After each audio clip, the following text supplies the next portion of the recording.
de dire, est-ce qu'il faut vraiment lâcher prise déjà? En tant que femme musulmane, est-ce que Allah nous demande de lâcher prise? Alors parce que, en fait, quand on dit lâcher prise, évidemment que ça fait peur. Ça veut dire, ah bah, j'ai plus rien, j'ai pas de prise, je n'en ai aucune, je n'ai plus de sécurité, j'ai rien du tout, c'est le vide, ça fait peur, ça donne pas envie. Donc, faut pas culpabiliser par rapport au fait de pas réussir à lâcher prise. C'est juste que on s'accroche. Le croyant doit s'accrocher. L'être humain, de façon générale, doit s'accrocher à quelque chose, mais à quoi? Est-ce qu'on s'accroche à un avenir qu'on imagine, une illusion, quelque chose qu'on voudrait, qu'on pense être bon pour nous? Est-ce qu'on s'accroche à un autre être humain, du coup, qui est faillible? Donc voilà, c'est pas sécure. Ou alors, est-ce qu'on s'accroche à Allah, El-Wakil, celui, le seul et unique en qui on peut placer notre confiance et à qui on peut confier toutes nos affaires? Donc déjà, je trouve que ça, c'est les épaules se relâchent et ça apporte une certaine légèreté de se dire oui, c'est vrai que je vais faire les causes. Tout à l'heure, tu parlais de patience active. Je vais faire ce que je peux faire, ce qui est à ma portée, ce qu'Allah met à ma portée, mais ce que je ne peux pas contrôler, donc ce futur-là, je ne sais pas. Bah là, oui, je place ma confiance en Allah. Donc il y a ce travail thérapeutique et aussi ce, cet effort dans lequel on doit être, cet effort constant d'être en quête d'apprendre plus. Quand Allah il nous dit dans Surat al-Baqarah, je vais ébranler votre foi pour voir. Vous croyez que je vais vous laisser juste dire je crois, c'est bon, je suis musulman, je prie, ikhlas? Non, je vais te priver. Je vais te prendre de ta santé. Je vais prendre des personnes qui sont chères à toi. Je vais te retirer ton travail. Tu n'auras plus de travail. Tu vas faire comment? Toutes ces choses-là sont des choses qui vont arriver au commun des mortels, au commun des croyants. Maintenant, comment est-ce que moi, je vais résister et continuer à demander? Parce que quand on est là pendant des années à demander « Seigneur, facilite-moi, ça ne vient pas, là aussi, on est dans un manque de connaissance d'Allah. Parce qu'Allah, il te dit quoi? Ud'uni astajib lakum. Demandez-moi, je vous exaucerai.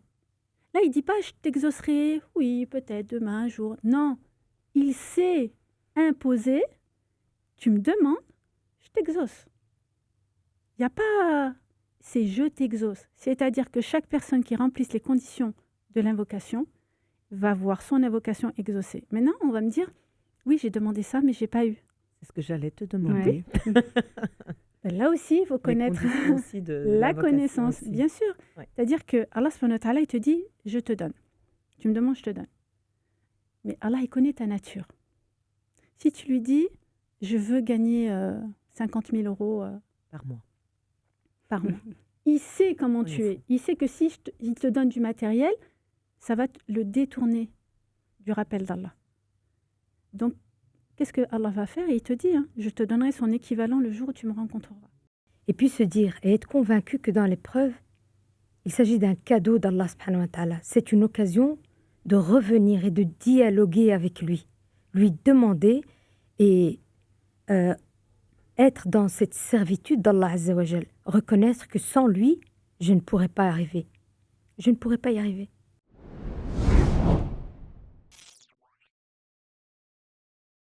Bismillah ar-Rahman ar-Rahim, alhamdulillahi rabbil alamin. Bienvenue à toutes et à tous. J'espère que vous allez bien, ainsi que vos familles.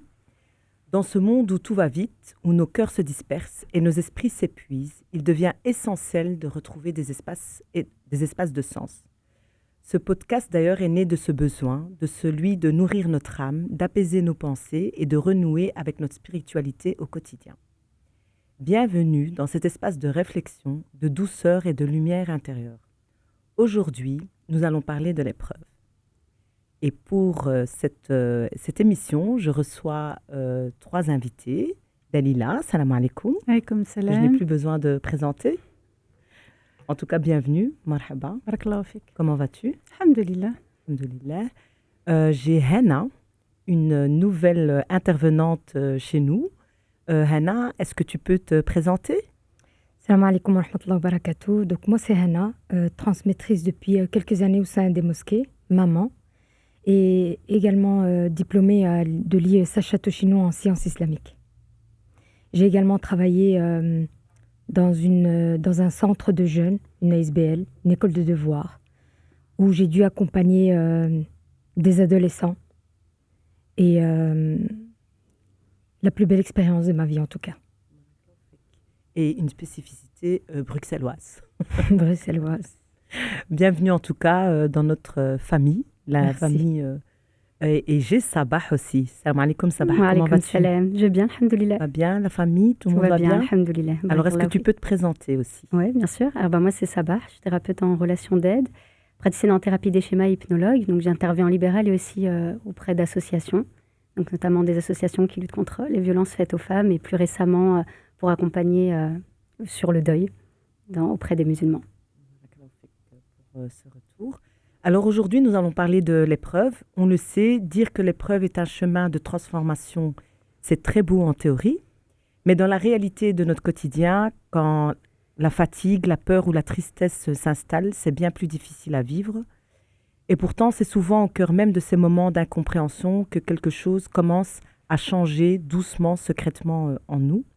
Nous allons parler aujourd'hui avec mes chers invités de ces passages, de ces luttes intérieures, de ces épreuves qui elles-mêmes nous bousculent, peuvent devenir, Inch'Allah, des tremplins vers plus de sens, plus de foi et plus d'apaisement.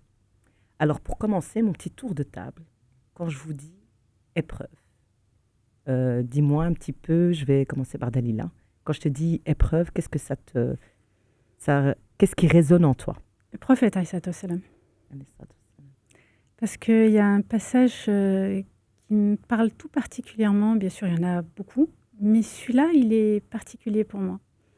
C'est au moment où le prophète, alayhi salatu wassalam, il va à Taïf pour transmettre son message. Parce qu'à la Mecque, là, il était arrivé à un point où plus personne ne voulait écouter, entendre. Il était arrivé au bout de la manière de transmettre son message. En plus, il venait de perdre son épouse, Khadija radiallahu anha, et son oncle Abu Talib. Donc, il était dans un état émotionnel qui était quand même très, très lourd à porter. Il se dit, peut-être qu'en allant à Taïf, je vais retrouver des personnes qui vont recevoir ce message. Parce que c'est là-bas où il a été, où il y a eu sa nourrice, c'est là-bas où il a grandi les premières années de sa vie. Donc, il part avec son fils adoptif Zaïd.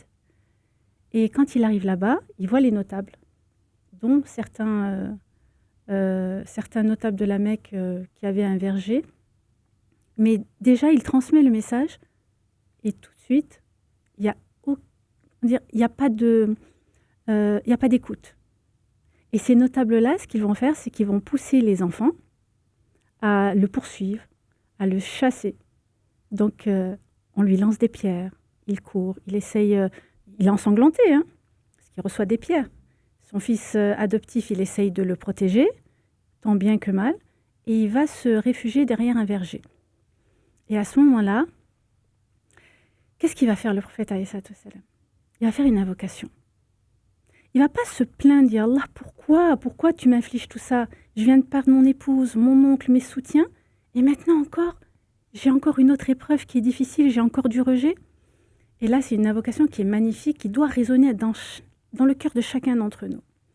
Oh Allah, je me plains auprès de toi de ma faiblesse. Donc il revient sur sa faiblesse à lui, de mon impuissance. La puissance, elle appartient à Allah. Je peux pas au-delà de ce que toi tu peux. De mon impuissance, du mépris des gens pour moi. Là, il revient sur les actions des gens. C'est pas Allah dans tout ça. Ô toi le plus clément des cléments, tu es le Seigneur des faibles. Donc là, il revient sur sa condition de dépendance. Tu es mon Seigneur. Et le prophète, c'est-à-dire moi, je cherche refuge auprès de la lumière du visage d'Allah pour échapper à ta colère. C'est-à-dire que là, ce qu'il demande, c'est moi. Tout ça, c'est moi. Mais si tu n'es pas en colère après moi, ça me va. Ça me va, je supporte, je patiente, il n'y a aucun problème. Juste, ne sois pas en colère après moi. La seule chose dont il avait peur, c'est la colère d'Allah. Et ça, c'est quelque chose qui résonne en nous parce que c'est quelque chose que l'on vit au quotidien. Quand on est touché par une épreuve, on se dit, qu'est-ce qui m'arrive? Bien sûr, on va dire non, alhamdoulilah, mais réellement dans ton cœur, comment est-ce que tu l'as reçu? Comment est-ce que tu l'as accueilli? Et l'exemple du prophète, alayhi salatu wassalam, pour moi, c'est très... ça fait écho. Et c'est magnifique, c'est vrai, parce qu'à ce moment-là, on montre justement l'état de ubudiyya du prophète sallallahu alayhi wa sallam. Il est en soumission totale à Allah Azza wa Jal. Et d'ailleurs, pour petite anecdote, subhanallah al-azim, aujourd'hui, Taïf est mondialement connu pour la récolte des roses de Damas. Comme si c'était un réconfort après cette épreuve que le prophète sallallahu alayhi wa sallam a donnée. Puisque l'ange de la montagne dit « invoque », mais lui invoque dans le positif en espérant qu'il y ait un peuple soumis à Allah subhanahu wa ta'ala qui naîtra de cette contrée. Disons, dans ce passage-là, quand le prophète alayhi salatu wassalam, il revient sur la Mecque, ce qui va se passer, c'est que l'ange des... Alors, il y a deux avis, l'ange des montagnes ou Djibril, qui va venir dire au prophète, tu as juste un mot à dire, un ordre, et les deux montagnes, je les écrase contre ce peuple-là. Et là, il ne parle pas de Taïf, il parle des habitants de la Mecque. Des habitants de la Mecque qui l'ont chassé, qui l'ont maltraité. Et là, le prophète, alayhi salatu wassalam, il dit non. Parce que ce qui peut sortir d'eux-mêmes, c'est qui? C'est leurs enfants, c'est pas eux, c'est pas les notables. De leurs enfants, c'est eux qui vont porter le flambeau de l'islam. Et c'est ça qui est magnifique. C'est que malgré tout ce qu'il a vécu, il y a toujours cette miséricorde, parce que le prophète, alayhi salatu wassalam, il ne voyait pas l'instant, il voyait beaucoup plus loin.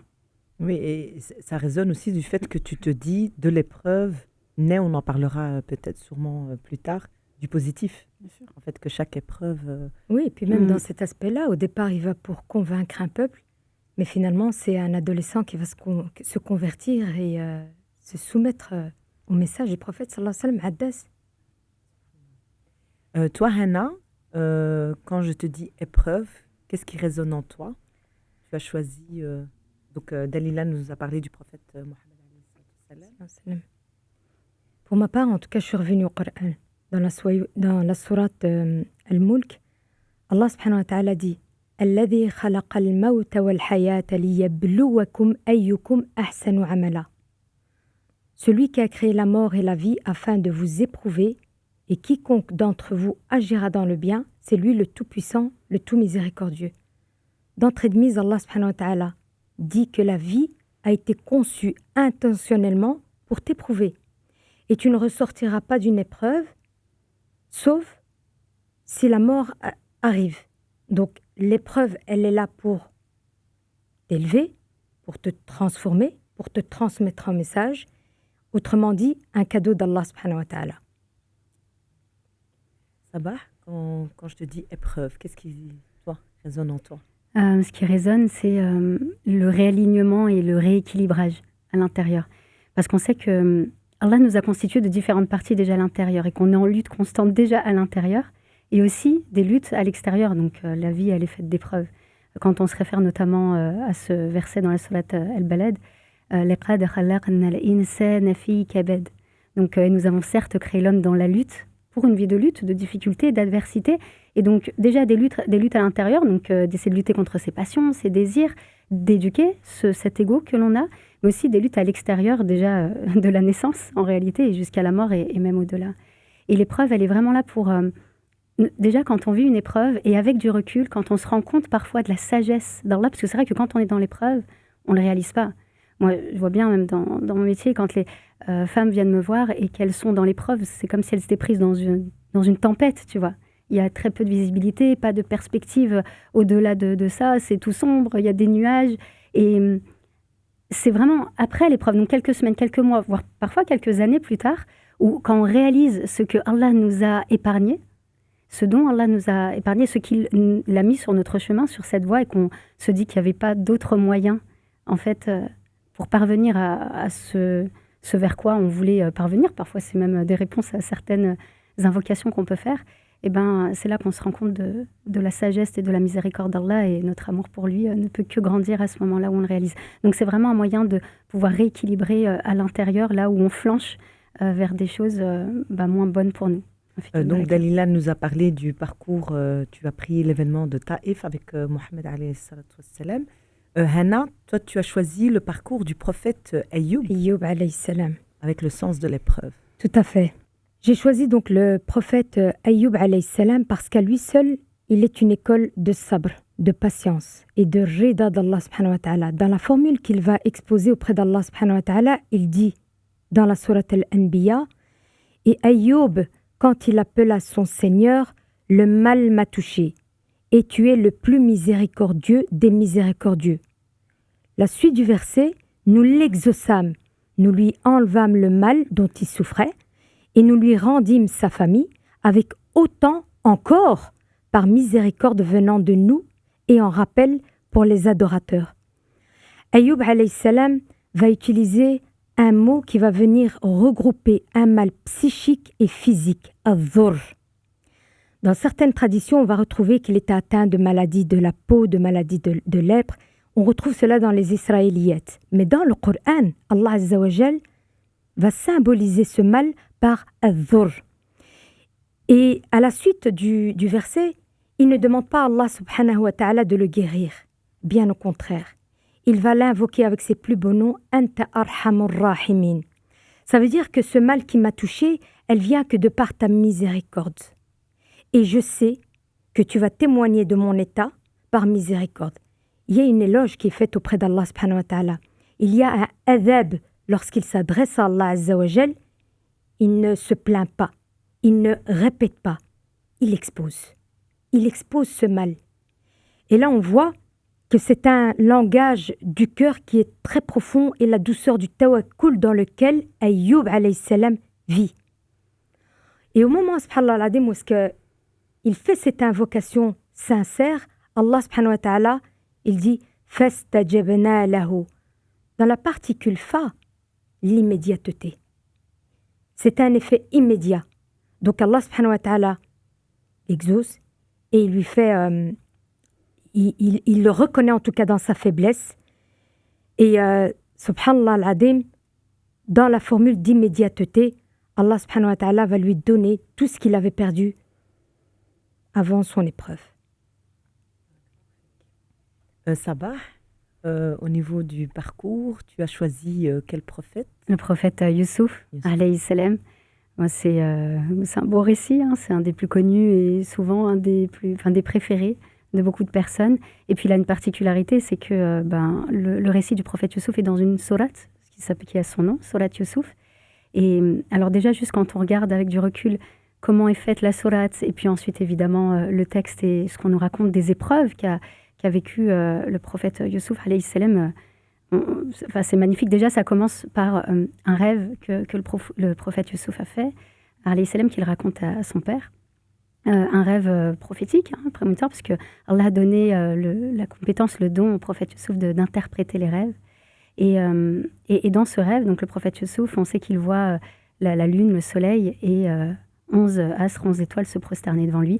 Et donc entre la révélation de ce rêve-là et la réalisation de ce rêve à la fin de la sourate, bon, je spoil, mais je pense que beaucoup connaissent le récit, le prophète Youssouf passe par différentes épreuves. Donc, et pas n'importe quelle épreuve, hein, comme beaucoup de prophètes, il a été très très éprouvé. Donc déjà par la trahison de ses frères, donc ses grands frères qui ont voulu le tuer, par jalousie. Puis ensuite, il a été vendu en Égypte, ensuite emprisonné injustement pendant plusieurs années. Et on voit quand même une belle issue à la fin. Et ce qui est beau dans cette sourate, déjà, c'est aussi de se rappeler du contexte de sa révélation, puisque cette sourate, elle a été révélée au prophète Mohammed, sallallahu alayhi wa sallam, à un moment particulier, comme l'avait évoqué tout à l'heure Dalila, pendant l'année de la tristesse, où le prophète a été, sallallahu alayhi wa sallam, était dans un état de grande tristesse, puisqu'il avait perdu son oncle, qui lui apportait un grand soutien, Abu Talib, ainsi que son épouse Khadija, radiyallahu anha.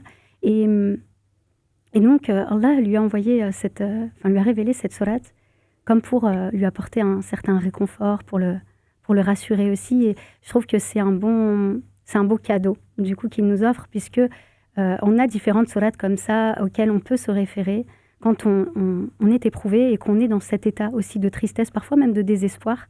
Et c'est beau. Alors après, il y a plein de choses à dire sur le récit du prophète Youssouf, alayhi salam, et aussi de son père Yacoub, qui apparaît dans cette sourate, qui lui aussi est éprouvé, puisqu'il pense que son fils est mort. Et je trouve que ce que je retiens, moi, dans cette sourate, c'est quand déjà Yacoub, alayhi salam, répète lorsqu'il apprend qu'il pense que son fils est mort, et puis même à la fin, lorsqu'il lorsque les grands frères reviennent sans le petit frère Benyamin, et donc ça ravive sa douleur et que ça lui rappelle aussi la perte de son fils Youssouf, et qui dit Fasablun Jamil. Donc Sabr Jamil, c'est la belle patience. La belle patience, et certains exégètes ont analysé ça comme la patience qui ne fait pas... Il n'y a pas de plainte. Qui n'a pas de plainte, ou alors on se plaint qu'auprès d'Allah. Et où on n'est pas grandement désespéré ou dans une grande détresse, où on s'en remet pleinement à Allah, en fait. Et il est aussi mention de sa tristesse au prophète Yaqub, alayhi salam. Et donc aussi, ça nous rappelle que Allah ne nous interdit pas de ressentir, de passer par ces émotions quand on vit une épreuve, telle que la tristesse, d'avoir peur aussi parfois. On ne sait pas ce qui va justement se passer après, mais justement, à partir de là, placer sa confiance en Allah et ne pas rentrer dans un grand désespoir ou une grande détresse. C'est vrai, Surat Yusuf, c'est une histoire d'amour, du début à la fin. C'est l'histoire d'amour d'un père envers son fils, qui va perdre son fils et qui va le pleurer pendant des années et des années. Mais quand il va se plaindre à Allah, je ne me plains qu'auprès d'Allah du chagrin que je suis en train de vivre. Donc, comme tu l'as dit, c'est pas une plainte où je vais me rebeller. Je vais te dire, Seigneur, pourquoi tu m'as enlevé mon fils? Pourquoi je n'ai plus mon fils? C'est vraiment, j'accepte, je pleure mon fils, juste je te transmets mon chagrin, parce que j'ai besoin d'un apaisement. Mais Allah subhanahu wa ta'ala, il a fait de cette histoire une issue favorable à la fin. C'est-à-dire que du début à la fin, c'est la seule sourate d'ailleurs dans le Coran où l'histoire, elle commence, elle a un début et elle a une fin, et la fin, elle est heureuse. Et c'est extraordinaire le dénouement qu'il y a à la fin. Oui, c'est magnifique parce qu'elle commence avec un rêve qui devient réalité. Comme quoi tout projet en réalité commence par un rêve et il peut justement... Et ce qui est intéressant aussi dans le Coran, c'est que Allah subhanahu wa ta'ala va nous exposer justement les exemples et les épreuves des prophètes, différents prophètes. Allah dit, vous avez certes en le messager d'Allah un excellent modèle. C'est ce modèle parfait. Et ça va se prolonger dans toute la vie des prophètes, tous les prophètes. Cette épreuve-là, il y a quelque chose de majestueux à en retirer. Une issue. Mais en même temps, on pourrait se dire aussi que ces épreuves touchent. On dit aussi que parce que c'est des prophètes, donc leurs épreuves étaient à la hauteur de ce qu'ils portaient aussi. Mais c'est vrai que, tu sais, tu fais le parallèle, j'ai jamais fait le lien, mais ça m'a parlé trop fort quand tu dis, mais finalement, ça a été aussi le cadeau déjà du prophète Mohammed alayhi salam, la venue de cette sourate. Ouais. Et finalement, c'est ce qu'on fait aussi. Par après, c'est des cadeaux qu'on a aussi pour se projeter, de se dire, voilà, certaines personnes vont perdre leurs enfants, certaines personnes vont vivre des manques de biens, certaines personnes vont être critiquées. Bon, maintenant, elles seront peut-être sur les réseaux critiquées, mais c'est un peu le mini-taïf qu'on peut avoir, qu'on nous lapide, tu vois, et se dire, en fait, qu'effectivement, chaque fois revenir aux histoires des prophètes, alayhi salam, c'est pas spécialement être très loin de la réalité. C'est vraiment essayer de le vivre au mieux. Et c'est pour ça que l'épreuve en général a ce statut aussi on dit, de purification et d'éducation. Déjà, les histoires dans le Coran, elles ne sont pas racontées au passé. On ne peut pas dire qu'elles sont racontées au passé. Les histoires sont racontées pour notre présent. Parce qu'elles vont parler à chacun d'entre nous dans la réalité que nous vivons, nous. Dans tout ce que les prophètes ont vécu en termes d'épreuves, chacun d'entre nous ont vécu une épreuve, la perte d'un enfant ou la maladie comme Job, Ayoub. Toutes ces choses-là, la perte d'un enfant, c'est terrible. Mais dans chacune des représentations de la vie des prophètes, il y a quelque chose dans lequel on peut s'inscrire, nous, dans une réalité présente. S'identifier, oui. Absolument. Et puis les prophètes sont des êtres humains. Alors certes, ils ont des grandes qualités dès leur plus jeune âge, mais ça reste des êtres humains qui restent vulnérables et limités. Et donc on peut plus facilement s'identifier à eux, c'est vrai. Et aussi l'épreuve, on voit bien, là notamment dans la sourate Youssouf, que c'est comme une façon de nous préparer à quelque chose aussi. Donc tu l'as dit tout à l'heure, de nous purifier, de nous élever. Et là, pour le prophète Youssouf, alayhi salam, donc quand il a été éprouvé au tout début, il était très très très jeune. Et puis à la fin de la sourate, il a un certain âge, il est adulte. Et ces épreuves par lesquelles il est passé, c'est c'était peut-être, Allahu Alam, mais nécessaire pour justement occuper toutes ces tâches et ces responsabilités qui lui incombent à la fin de sa vie, en tout cas à l'âge adulte. Et pour nous, c'est la même chose aussi. Les épreuves sont un moyen de pouvoir nous élever, nous préparer, nous éduquer. Et c'est beau de le voir de cette façon-là. Et ce qui est réconfortant aussi dans le Coran, c'est qu'Allah subhanahu wa ta'ala dit « La yukallifu Allahu nafsan illa wus'aha » Aucune charge ne sera imposée à une âme supérieure à sa capacité. Allah subhanahu wa ta'ala, dans ce verset plein de miséricorde, il nous dit « L'épreuve que tu vis, c'est que tu peux la supporter.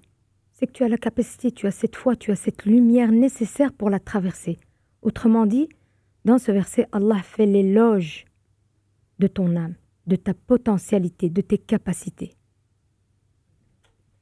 Et donc, quand on parle de l'épreuve, Dalila, comme purification et donc l'éducation divine, est-ce que tu peux essayer de nous aider à comprendre quel est le rôle, ce sens qu'a les épreuves éducatives au sein de nos foyers?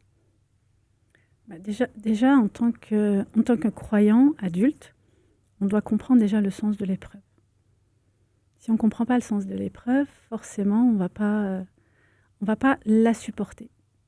On ne va pas la vivre. Parce qu'une épreuve, très souvent, on va penser que l'épreuve, c'est quelque chose de mal. Alors que Allah subhanahu wa ta'ala, quand il nous impose, parce que les épreuves sont imposées, c'est pas de notre propre chef. Il y a des choses sur lesquelles on n'a aucun pouvoir. Donc l'épreuve, elle vient là pour évaluer ton niveau d'attachement à lui. Parce qu'Allah subhanahu wa ta'ala, il nous dit dans Sourate Al-Baqarah, pensez-vous entrer au paradis alors que vous n'avez pas encore subi des épreuves semblables à celles que subirent ceux qui vous ont précédés. Ils vécurent la misère, donc la faim, la maladie, la privation de leurs biens. Ils furent secoués. Ici, le terme qui est employé, c'est comme un tremblement de terre. Donc Allah, il ébranle ta foi. Il ébranle, c'est-à-dire que Allah, il te dit, je ne vais pas te laisser dire « je crois » et te laisser comme ça, tu fais ce que tu veux. Non, prouve-moi que tu crois en moi et que malgré ce que je vais t'enlever, ce que je vais t'imposer, on va voir si tu vas toujours être aligné avec ce que je dis. Et ensuite, ils furent secoués jusqu'à ce que le messager, et avec lui ceux qui avaient cru, dirent « Quand viendra le secours d'Allah ?» Quoi ? Le secours d'Allah est sûrement proche. Là, quand Allah subhanahu wa ta'ala, il parle de cette manière, quoi ? Le secours d'Allah est certes proche. Proche, il est là, il est juste là. Sauf que nous, on a tellement la tête plongée dans notre problème qu'on n'arrive pas à prendre de la distance et voir tout le bien qu'il peut avoir autour de soi. Donc le sens de l'épreuve, c'est vraiment comprendre qu'est-ce qu'Allah veut me dire à travers ce que je suis en train de vivre. Et penser que je vais plus prier, je vais plus invoquer pour qu'Allah me retire cette épreuve, c'est se tromper sur ce qu'Allah attend de nous. Parce qu'une fois qu'une épreuve part, une autre la remplace. Et quand la deuxième part, une autre la remplace et ainsi de suite. Le but, c'est pas qu'il n'y ait pas d'épreuve. C'est comment moi, en tant que croyant, je vis cette épreuve. Le prophète, alayhi salatu wassalam, il dit que l'épreuve, quand elle nous arrive, c'est un choc. C'est un choc. Et quand c'est un choc, de quelle manière tu vas réagir ? La meilleure des manières de réagir, c'est « Alhamdulillah ». Alhamdulillah. Certaines personnes vont dire « Alhamdulillah » mais après coup. Mais sur le coup, c'est tellement violent, c'est des choses auxquelles ils ne s'attendaient pas, alors qu'Allah il dit « La yukallifullahu nafsan illa wus'aha ». C'est très difficile. Et ça, c'est cet exercice qu'on doit faire. Tant qu'on ne connaît pas Allah et ce qu'il représente pour nous, forcément, on sera dans cette réaction qui n'est pas la bonne. Exactement. Allah subhanahu wa ta'ala se nomme comme Hakim, comme l'adl, le sage, le juste, le plein d'amour, al-wadoud. Du coup, ce qu'on doit comprendre, c'est que cette épreuve, elle est empreinte de tous ces attributs d'Allah subhanahu wa ta'ala. Elle n'est ni trop excessive, ni inutile, et surtout pas injuste. Mais est-ce qu'en même temps, on peut se dire, parce que je rejoins un peu ce que tu disais, l'épreuve arrive, mais j'ai le droit d'être triste, j'ai le droit d'être choqué, j'ai le droit de... En fait, ça doit se faire en même temps, parce que dans l'instant T, on nous dit, tu dois dire alhamdoulilah, mais aussi on a droit d'être triste, parce que les prophètes, on a plein d'exemples. Le prophète, alayhi salam, quand Voilà. il a perdu Mais donc, ça doit ses être- garçons, C'est ça. Mhm. Donc, c'est aussi un discours qu'on a. Souvent, on te dit, oui, mais l'épreuve, alors, tu dis alhamdoulilah, Ouais. et il y a pire, et puis tu sais, et on est sur Terre pour vivre des... Ok, ça, ok. Mais on nous laisse pas des fois le temps, tu vois, du premier. Donc, ça doit être un on équilibre. revient toujours à la connaissance. Le prophète, alayhi salam, quand il a perdu son fils Ibrahim, il a dit les yeux pleurent, mais la bouche ne dit que ce qui plaît à Allah. Donc, triste, tu peux être triste, mais il y a un équilibre à avoir. Donc ça, c'est important de revenir. Et là, on revient toujours à la connaissance. Oui, c'est violent. Oui, ça fait mal. Mais Allah, subhanahu wa ta'ala, dans ce qui va t'imposer, dans ce que tu vas supporter, il y aura toujours... c'est comme le bâton ou la carotte. Tu donnes à un âne une carotte, il va avancer. Nous, c'est pareil. C'est pareil. Allah, il te dit, regarde, si tu fais ça, voilà ce que tu vas avoir. Voilà la récompense que tu vas avoir. Dans chaque action que nous faisons, Allah nous fait voir les récompenses qu'on va avoir. Sans compter les autres récompenses où il te dit, c'est moi qui vais te récompenser. Donc là, c'est quelque chose de sublime. Mais à chaque fois, Allah, il te dit, tu fais ça, tu auras ça. Et je Voilà. vous rejoins totalement dans la notion de connaissance et d'être dans cette quête aussi d'apprendre. Des gens, on demande souvent de faire preuve de tawakkul et donc de pouvoir s'en remettre pleinement à Allah. Mais si on ne connaît pas notre Créateur, qu'on ne sait pas qu'il est, avant d'être dur en châtiment, qu'il est aussi, il est Rahma, il est Rahman et Rahim. Et c'est important de se le rappeler. Parce que moi, c'est vrai que même en séance, souvent les femmes me disent que quand elles sont éprouvées, elles ont l'impression qu'elles sont punies. Et certaines personnes voient l'épreuve uniquement comme une punition. Et du coup, c'est contraire à ce qu'on dit depuis tout à l'heure, que c'est plutôt une élévation, une purification. Et c'est problématique quand on est persuadé que quand on vit une épreuve, on pense être puni parce que c'est beaucoup de personnes qui ne se sentent même pas légitimes de demander de l'aide à Allah, d'implorer Allah. Elles se disent, bon, je patiente. Mais on parle de patience passive ici. Je patiente, c'est mon épreuve. J'ai fauté. Et donc, voilà, j'assume en gros. Et vraiment, c'est difficile d'être dans cet état d'esprit-là parce que, du coup, ces personnes, si elles ne se sentent pas légitimes de demander à Allah, elles ne se sentent pas non plus légitimes de demander de l'aide à leur entourage, à leurs proches, d'être soutenues. On a aussi besoin de la communauté. Et donc, elles s'isolent. Et là, ça les met en grande difficulté. Donc, c'est vrai que d'apprendre à connaître notre Créateur, d'apprendre à, ne serait-ce par sa parole, déjà le Coran, qui est sa parole, mais aussi ses attributs, ses noms, ça nous permet de laisser son amour pénétrer dans notre cœur qui est brisé par l'épreuve. Et c'est vraiment important d'être dans cette démarche-là d'apprentissage, de déconstruire certaines choses, parce que parfois c'est vrai que je remarque que ça peut découler, pas que bien sûr, mais d'une éducation religieuse plutôt punitive pendant l'enfance. On entend parfois certains parents dire à leur enfant si tu fais pas ça, Allah il va te punir. Ou alors j'ai déjà entendu t'es tombé, cher, c'est parce qu'Allah il t'a puni, tu m'as pas écouté. Et uniquement présenter Allah sous cette forme-là punitive. Et c'est ça qui fait penser aussi que du coup, l'âge adulte, on se dit voilà, je vis une épreuve et effectivement je suis puni. Non, il faut apprendre en tant qu'adulte du coup à déconstruire certaines choses et apprendre une science fiable et sourcée. Ce qui est important quand on devient adulte, c'est que on doit absolument se détacher de ce que nos parents nous ont appris en termes religieux. C'est-à-dire que oui, je vais avoir un islam d'héritage. Mais ce qui est important, c'est de se réapproprier sa foi, sa spiritualité. Donc la démarche, c'est notre responsabilité à nous. C'est d'aller vers cette connaissance. Et après, quand on arrive à cette connaissance, on comprend, et on le retrouve dans la sourate al-Baqarah, il se peut que vous aimiez une chose et que ce soit un mal pour vous, et il se peut que vous détestiez une chose alors que c'est un bien pour vous. Allah ici, vous ne savez pas. Et c'est là qu'on se dit, ah oui. Et quand on se souvient de ça, on se dit, ah, là, ce qui est en train de m'arriver, je ne le sais pas maintenant, mais je le saurai plus tard. C'est comme ça qu'on relativise. Oui, d'ailleurs, il y a différentes formes d'épreuves, parce que pour certaines personnes, certaines épreuves, certains vont dire, mais c'est même pas une épreuve, et puis d'autres vont vivre des choses et estimer que c'était une épreuve. Hannah, est-ce que au niveau de l'iman de la foi, on estime que par rapport aux épreuves, elle joue un rôle essentiel, et je dirais même, quand j'entends, on parle de la connaissance d'Allah, mais un rôle qui est plutôt, qui nous régulerait au niveau des émotions et de la protection. Tu vois, quel est le rôle finalement de la foi? Comment elle peut nous aider, même si Sabah a entamé déjà le sujet de la connaissance? Alors, ce qui est intéressant, c'est que dans le Coran, l'émotion est reconnue.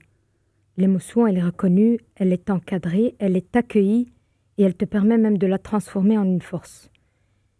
Et rien de meilleur que de revenir à l'histoire de Yunus, alayhi salam. Il va pour convertir tout un peuple, il refuse. Il n'attend pas l'ordre d'Allah subhanahu wa ta'ala, il prend la décision de quitter ce peuple. Peut-être qu'il trouvera un autre peuple qui écoutera son message. Il atterrit dans le ventre du poisson. On ne dit pas la baleine parce qu'on ne sait pas. C'est un gros poisson. Et là, il commence à invoquer Allah subhanahu wa ta'ala. Il dit « Il n'y a point de divinité en dehors toi, pureté à toi. J'ai été vraiment injuste envers moi-même. » On parle d'un prophète ici. Et il aimait le fait qu'il a été injuste envers lui-même. Donc cette injustice, il l'a créée lui. Il n'a pas attendu l'ordre d'Allah subhanahu wa ta'ala de partir. Allah subhanahu wa ta'ala, parce que lui détient les cœurs entre ses deux doigts, il les tourne comme il veut. Et il fait cette invocation, et une invocation tellement puissante qu'elle va venir transpercer le fond de l'océan. Elle va traverser le ventre de la baleine. Elle va traverser les cieux et la terre pour atterrir et arriver à Allah subhanahu wa ta'ala.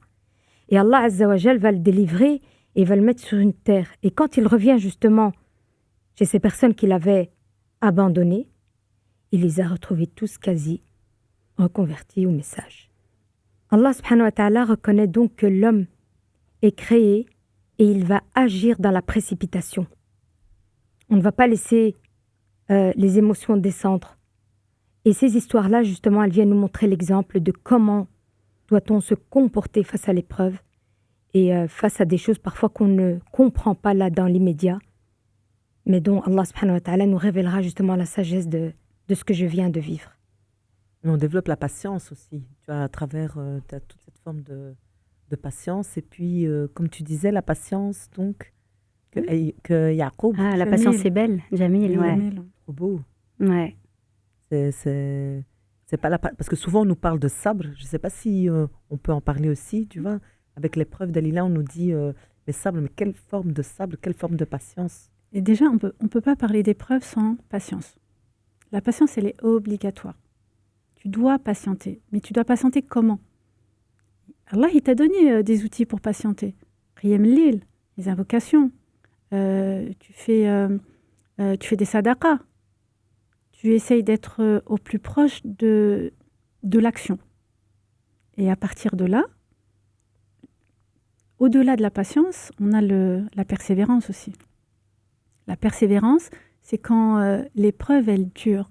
Elle dure. Elle dure. Et pour éviter justement de tomber dans voilà, je suis fatiguée, je suis épuisée, j'ai plus d'énergie, ben c'est la persévérance qui vient prendre le relais. Au-delà de toute cette patience, je m'en remets à toi, Ya Rabbi. Je peux plus là. Je peux plus. J'ai besoin de toi. C'est-à-dire que des fois, on s'aperçoit qu'on est au pied du mur. Il n'y a pas la solution. Il n'y a rien. Là, ça va être catastrophique. Qu'est-ce qui va faire que ta situation va s'améliorer? Quelle confiance tu as placée en Allah pour que Allah il te vienne en secours à ce moment-là.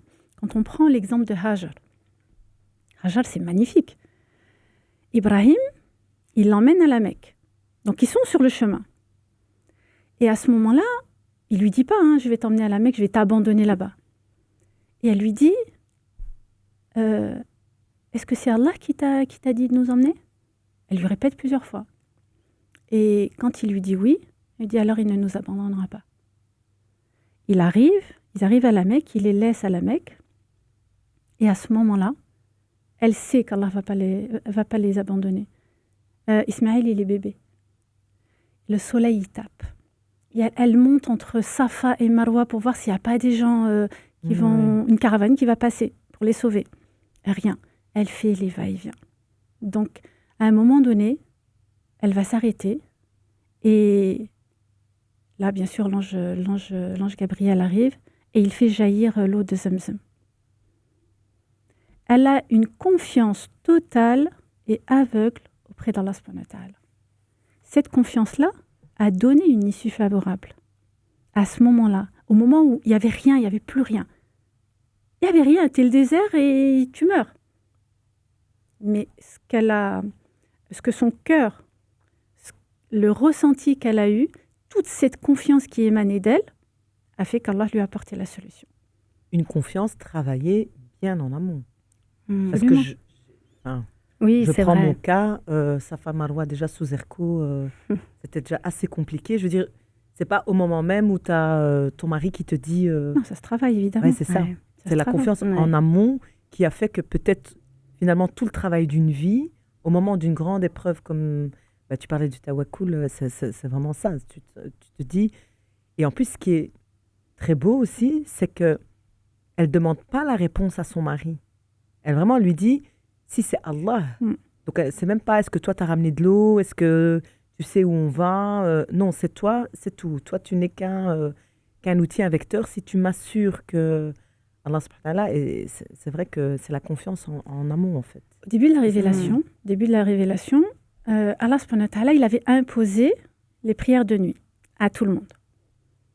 Et ensuite, Allah, il a allégé jusqu'à ce que ça devienne obligatoire que pour le prophète alayhi salatu wassalam. Pourquoi c'était obligatoire pour le prophète alayhi salatu wassalam? Parce que c'était le seul moyen de pouvoir résister à toutes les persécutions qu'il vivait. Il a quand même vécu 13 années de persécution à la Mecque, quotidiennement. Insultes, mépris, violence, Boycott. il a tout vécu. Ce qui lui a permis de tenir, c'est justement ce lien qu'il a créé la nuit avec Allah subhanahu wa ta'ala. Et ceux qui négligent la prière de la nuit, ils perdent énormément. Ils perdent énormément dans l'éducation de leur cœur. Parce que la nuit, quand Allah subhanahu wa ta'ala, il parle de ces personnes qui s'extirpent de leur lit, il dit les personnes qui s'extirpent, c'est-à-dire que tu dors, t'es bien, et là tu décides de te lever pour être en communication avec Allah. Mais cet acte-là, ce qu'il faut savoir, c'est que quand on se lève la nuit, Allah, il a chargé des anges qui ne font que ça. Et ces anges-là vont parcourir la terre pour trouver des personnes qui se lèvent pour adorer Allah subhanahu wa ta'ala, pour le prier, pour l'invoquer. Et nous, quand on se lève comme ça la nuit pour prier Allah, invoquer Allah, c'est comme une lumière. Et dès que les anges voient ça, ils accourent vers cette personne-là. C'est-à-dire que Allah, il nous donne toutes les récompenses qu'on peut obtenir. Tu te lèves, regarde, tu seras entouré des anges. Tu auras la sakina, tu auras la miséricorde qui va descendre. Et en plus de ça, si tu fais le dernier tiers de la nuit, demande-moi ce que tu veux, tu seras exaucé. Et je te pardonnerai. Donc, on a tout à portée de main. Sauf que cette dunya a fait qu'on est tombé dans l'insouciance, dans le rafla. Et c'est ça qui est terrible. Il ne faut pas oublier ce que le prophète alayhi salatu wassalam a dit. Il nous a dit, il a dit, ce que je crains le plus pour ma communauté, c'est pas le retour aux idoles. C'est l'amour de ce bas monde et la peur de la mort. Les gens courent après cette dunya. Et ils ont peur de mourir. Parce que quand tu vas mourir, c'est la fin de ta dunya. Et c'est là que la vérité, elle va apparaître. El yaqin, c'est quand tu vas mourir. Là, tu ne peux plus rien faire. Tu ne peux pas revenir. Tu ne peux pas corriger. Tu ne peux pas œuvrer. La mort, finalement, elle est ce passage où tu vas retrouver ton bien-aimé qui est Allah subhanahu wa ta'ala. Et si on le prendrait justement de la sorte, on aurait moins peur justement d'atteindre cette limite de vie. C'est juste un passage pour retrouver celui qui t'a créé. Mais encore une fois, dans tout cet élan, il y a cette patience qui ne peut pas être passive, elle est active. Tu dois te mettre en mouvement, agir avec sagesse. Tu dois savoir utiliser ton intelligence tout en gardant justement la confiance et la foi en Allah subhanahu wa ta'ala. C'est vraiment à toi de trouver le juste milieu. Et tout à l'heure, Hakima, tu disais, mais il faut s'entraîner. Enfin, c'est pas que au moment où on est effectivement dans l'épreuve que là, soudainement, si on pensait jamais vraiment à Allah avant, dans la facilité, eh bien, dans l'épreuve, soudainement, on va savoir faire preuve de tawakkul, de placer notre confiance en Allah. C'est vrai qu'il y a un hadith de At-Tirmidhi qui rapporte que le prophète Mohammed sallallahu alayhi wa sallam a enseigné des choses à son cousin Abdallah ibn Abbas et qui lui a dit rapproche-toi d'Allah suis les commandements d'Allah. Alors, observe les commandements d'Allah, il te protégera. Observe les commandements d'Allah et tu le trouveras devant toi. Et dans une autre version de Imam Ahmed, c'est connais Allah dans la facilité et il te connaîtra dans la difficulté. Alors après, attention à ne pas associer des choses à Allah qui appartiennent à sa créature. C'est pas du donnant-donnant. C'est pour nous, en fait. Allah, il n'a pas besoin de nous, c'est vous. C'est nous qui avons besoin de lui. Et donc, justement, ce hadith, il nous enseigne que dans les moments de facilité, où on n'est pas vraiment dans l'épreuve, qu'est-ce qu'on fait justement pour se rapprocher d'Allah? Et ça rejoint un peu ce qu'on disait depuis tout à l'heure, d'apprendre de sa religion, d'apprendre à connaître notre Créateur, les salats. Allah nous donne tous les outils, en fait, pour nous préparer. Non pas qu'il faut se préparer et faire que ça, se préparer à l'épreuve qui va arriver, mais on sait que la vie est faite d'épreuves et que celle qu'on vit là maintenant, ce ne sera pas la dernière, qu'il y en aura d'autres, et que c'est important de pouvoir renforcer, solidifier sa foi. J'aime bien assimiler ça avec l'examen où le professeur te donne le cahier, il est ouvert et tu peux trouver toutes les réponses à l'intérieur. En quelque sorte, la vie, c'est ça. Le Coran, il y a toutes les réponses et effectivement, Allah subhanahu wa ta'ala ne nous donne pas l'épreuve soudainement. Il nous demande de nous préparer au préalable pour accueillir des épreuves. Et autant nous vivons, autant les épreuves s'intensifieront. Mais Allah subhanahu wa ta'ala attend de nous justement de cultiver cette foi, d'avoir cette belle patience, de se mettre en action et de se rapprocher encore une fois d'Allah subhanahu wa ta'ala. J'aime bien l'image du professeur. Je vais la reprendre. C'est comme quand des élèves ont passé un examen et le prof va leur donner la copie pour qu'ils passent l'examen. Donc il leur donne la copie et il se met à observer et il regarde. Les autres, ils font leur copie. Mais s'il y a un couac, ils rencontrent un problème, ils ne peuvent pas poser de questions, ils ne peuvent pas demander. C'est éliminatoire. Et nous, on compare Allah comme un professeur. C'est-à-dire qu'il est là, il observe, il regarde juste comment tu vas réagir. Alors qu'Allah, il te dit non, comme tu as dit, dans l'action. C'est-à-dire que, voilà, tu es dans l'épreuve, qu'est-ce que tu vas faire? Viens me demander, viens pleurer, viens te mettre dans ta condition d'esclave, dépendant totalement et soumis à Allah. Là, sans moi, t'es rien. Oui, je vais demander à ma sœur, je vais demander à mon père, je vais demander à mon oncle. Jusqu'à quand? Quand l'épreuve elle va durer dans le temps. Quand je vais enchaîner les galères tout le temps, les autres vont me dire j'en ai marre, toi, t'es noir. Donc non, Allah, il accueille. Il accueillera toujours tant que tu lui demanderas. Et c'est ça la différence. C'est qu'Allah, il attend que tu viennes. Et il veut que tu viennes. Et il exige que tu viennes. Parce que quand tu viens, c'est là que tu es gagnante. Mais que tu viens aussi, mais pas dans la perfection. C'est-à-dire qu'on pourrait se dire non, mais je suis pas prêt et je sais pas et moi je lis pas spécialement tous les jours le Coran. Tu n'as pas besoin de lire. Voilà, c'est ça. On commence toujours quelque part. Voilà. C'est l'idée aussi que... quelle que soit la situation que vont vivre des personnes, même des non-croyantes, je me rappellerai toujours Youssef Islam, Cat Stevens, quand il nous a raconté il y a 25 ans sa conversion. C'est extraordinaire. C'est extraordinaire.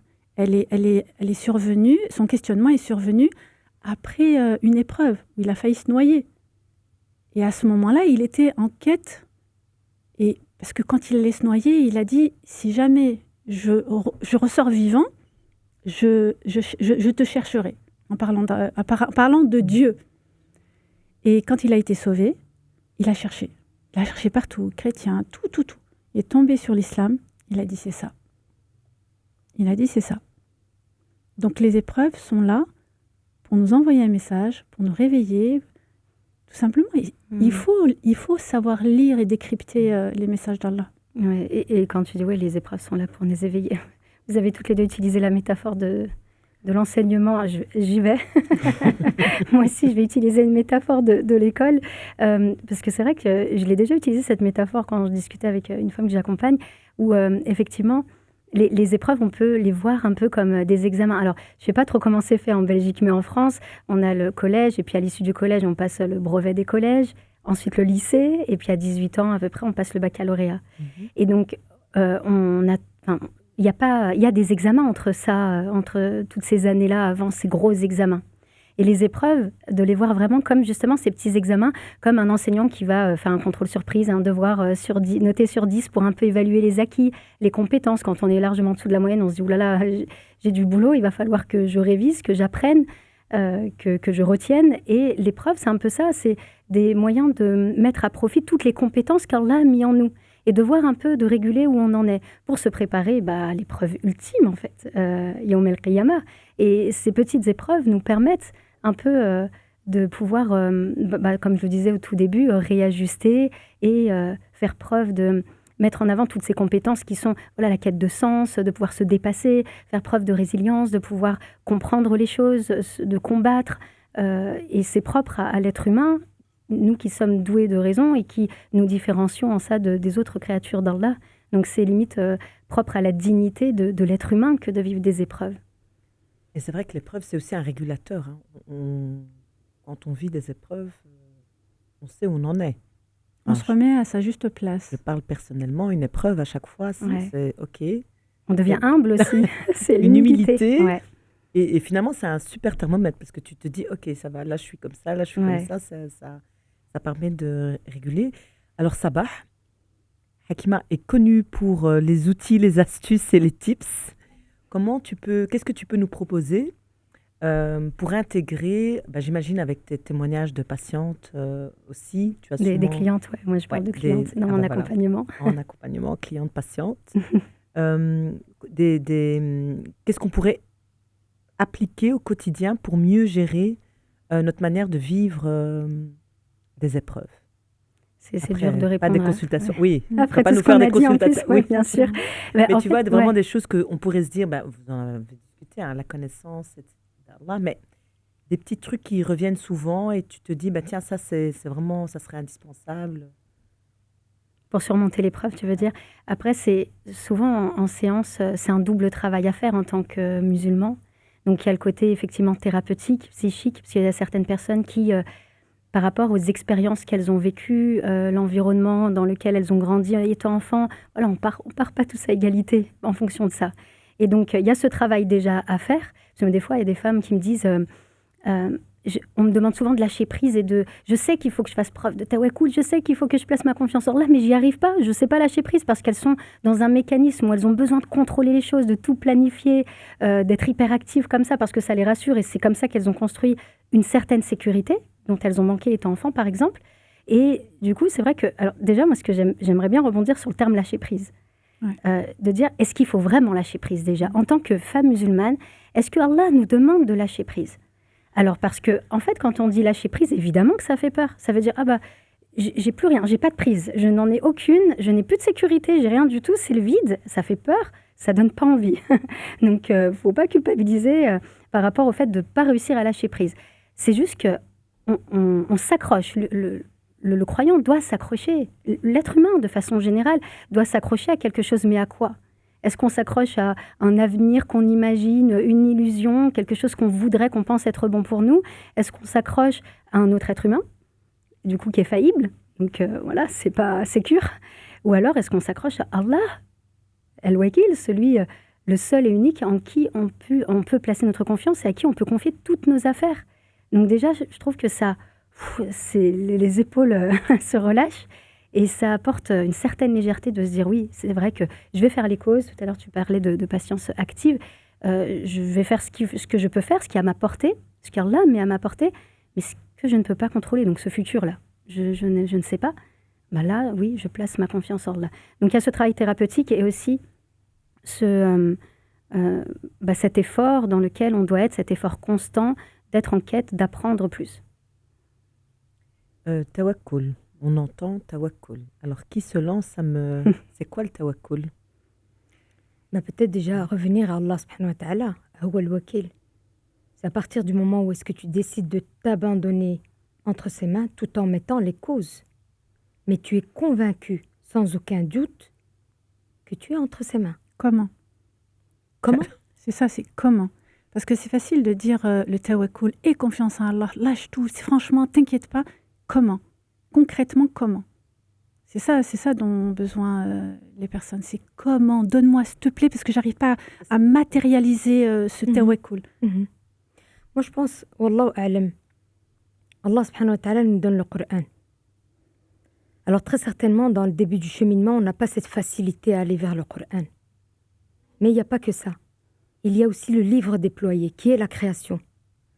Quand je vois justement cet arbre qui va perdre ses feuilles et qui va renaître avec une beauté splendide, ça me donne un signe d'espoir, puisque Allah subhanahu wa ta'ala, c'est sa création et je suis à l'image de cette création.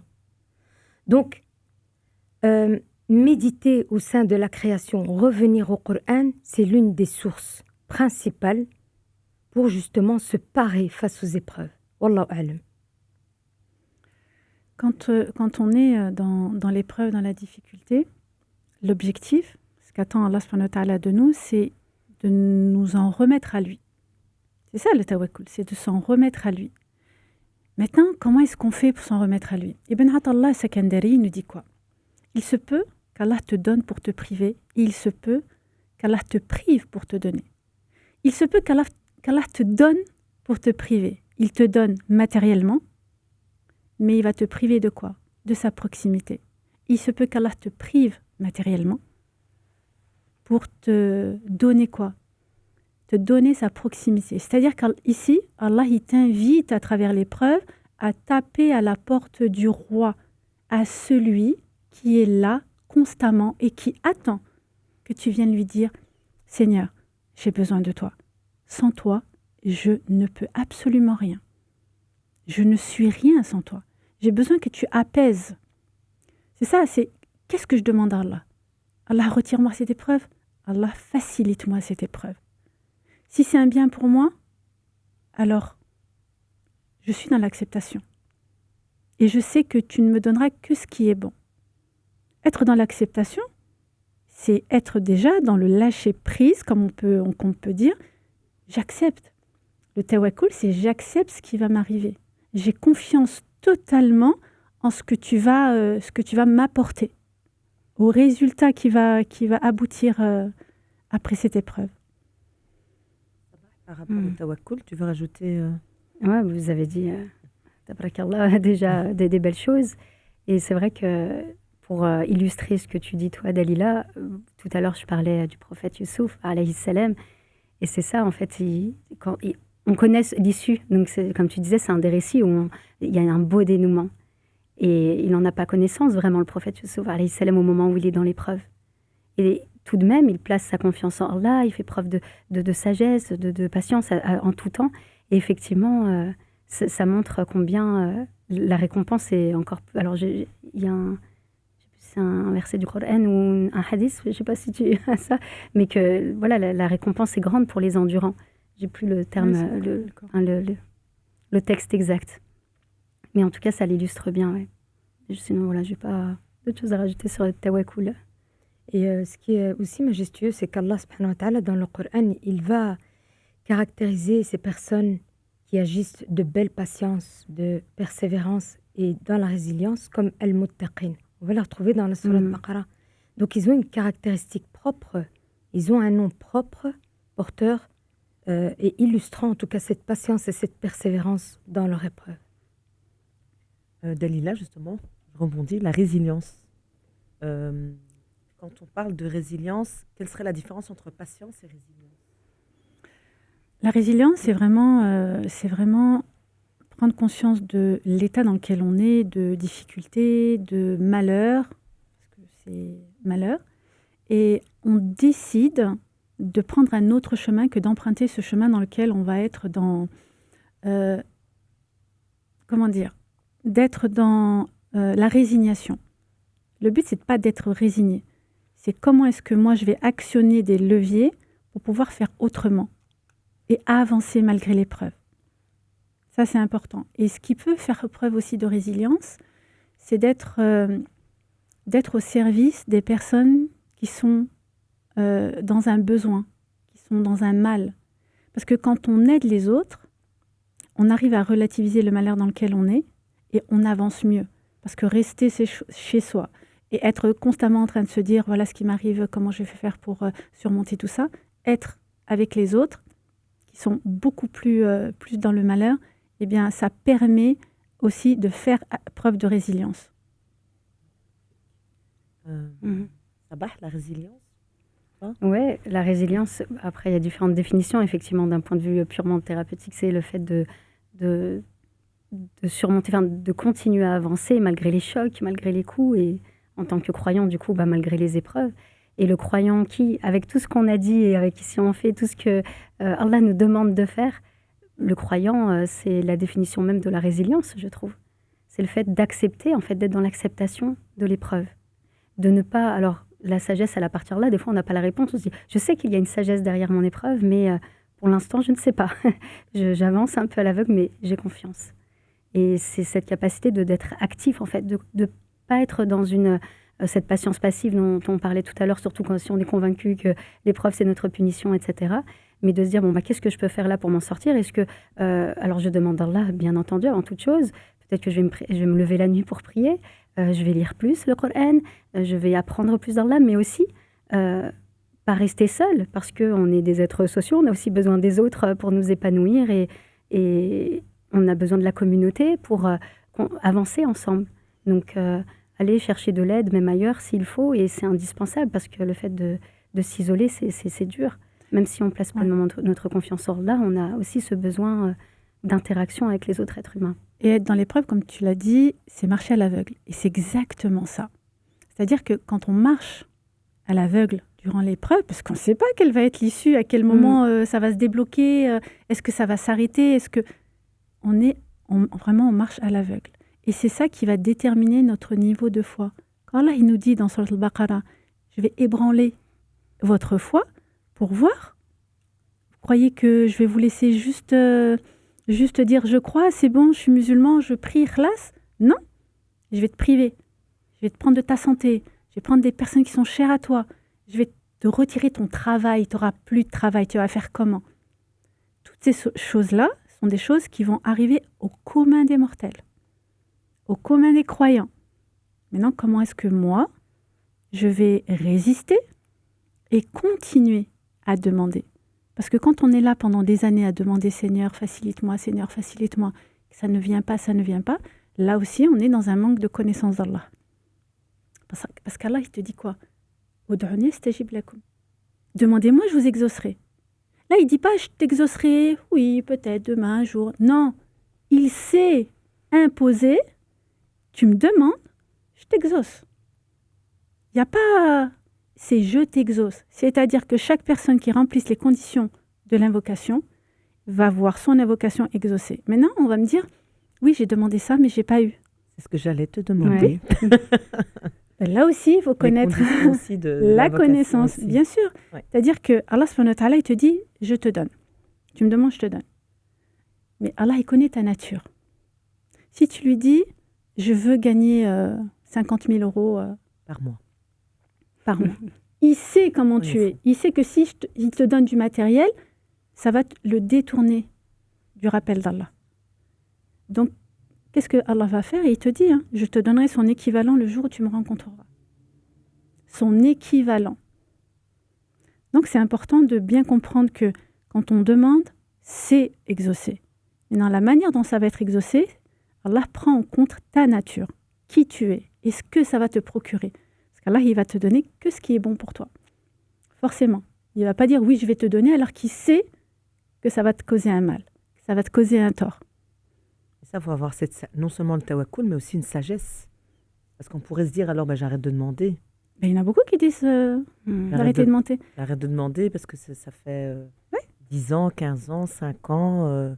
J'arrête pas de demander, j'ai fait ce qu'on m'a demandé. Et... C'est à l'image de cet homme qui était en train de demander. Il a demandé pendant très, très longtemps. Et les anges, ils voyaient.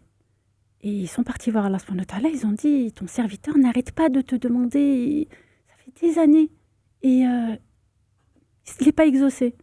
Et Allah subhanahu wa ta'ala, il dit quoi? Il leur dit, ce que m'a demandé mon serviteur, je lui ai déjà accordé. J'aime entendre mon serviteur me demander. Allah, il aime entendre ses serviteurs lui demander. Et le fait de demander, c'est pas optionnel, c'est une obligation. C'est ça qui te permet de créer ce lien vertical avec lui. La demande est une obligation. Tu peux pas prier sans demander, c'est pas possible. Tu peux pas vivre sans demander. Le matin, tu te lèves, tu dis Alhamdulillah alladhi ahyana ba'da ma amatana wa ilayhi nushur. Tu remercies Allah de t'avoir fait vivre après t'avoir fait mourir d'une petite mort.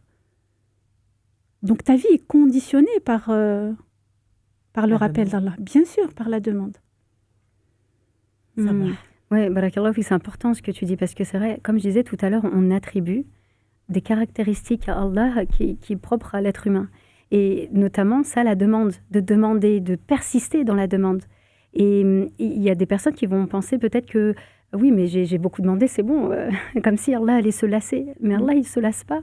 Au contraire, il aime qu'on lui demande et qu'on vienne à lui, mais parce que c'est bon pour nous, encore une fois. Pas parce qu'il a besoin de nous, mais parce que c'est quelque chose de bon, ça nous rapproche de lui. Et ça fait aussi, on fait preuve d'humilité. C'est ta preuve de dépendance à lui. La demande, c'est ta preuve de dépendance à lui. Ouais. Je suis rien sans toi, Allah. Mais des fois, tu peux avoir honte. Mais justement... C'est ça l'idée, c'est tu te dis, mais je demande, mais c'est aussi un peu le...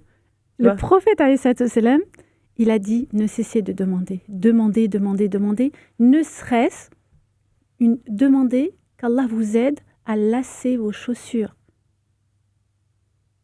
C'est simple, hein? Lasser tes chaussures. Tu vas penser que c'est ridicule.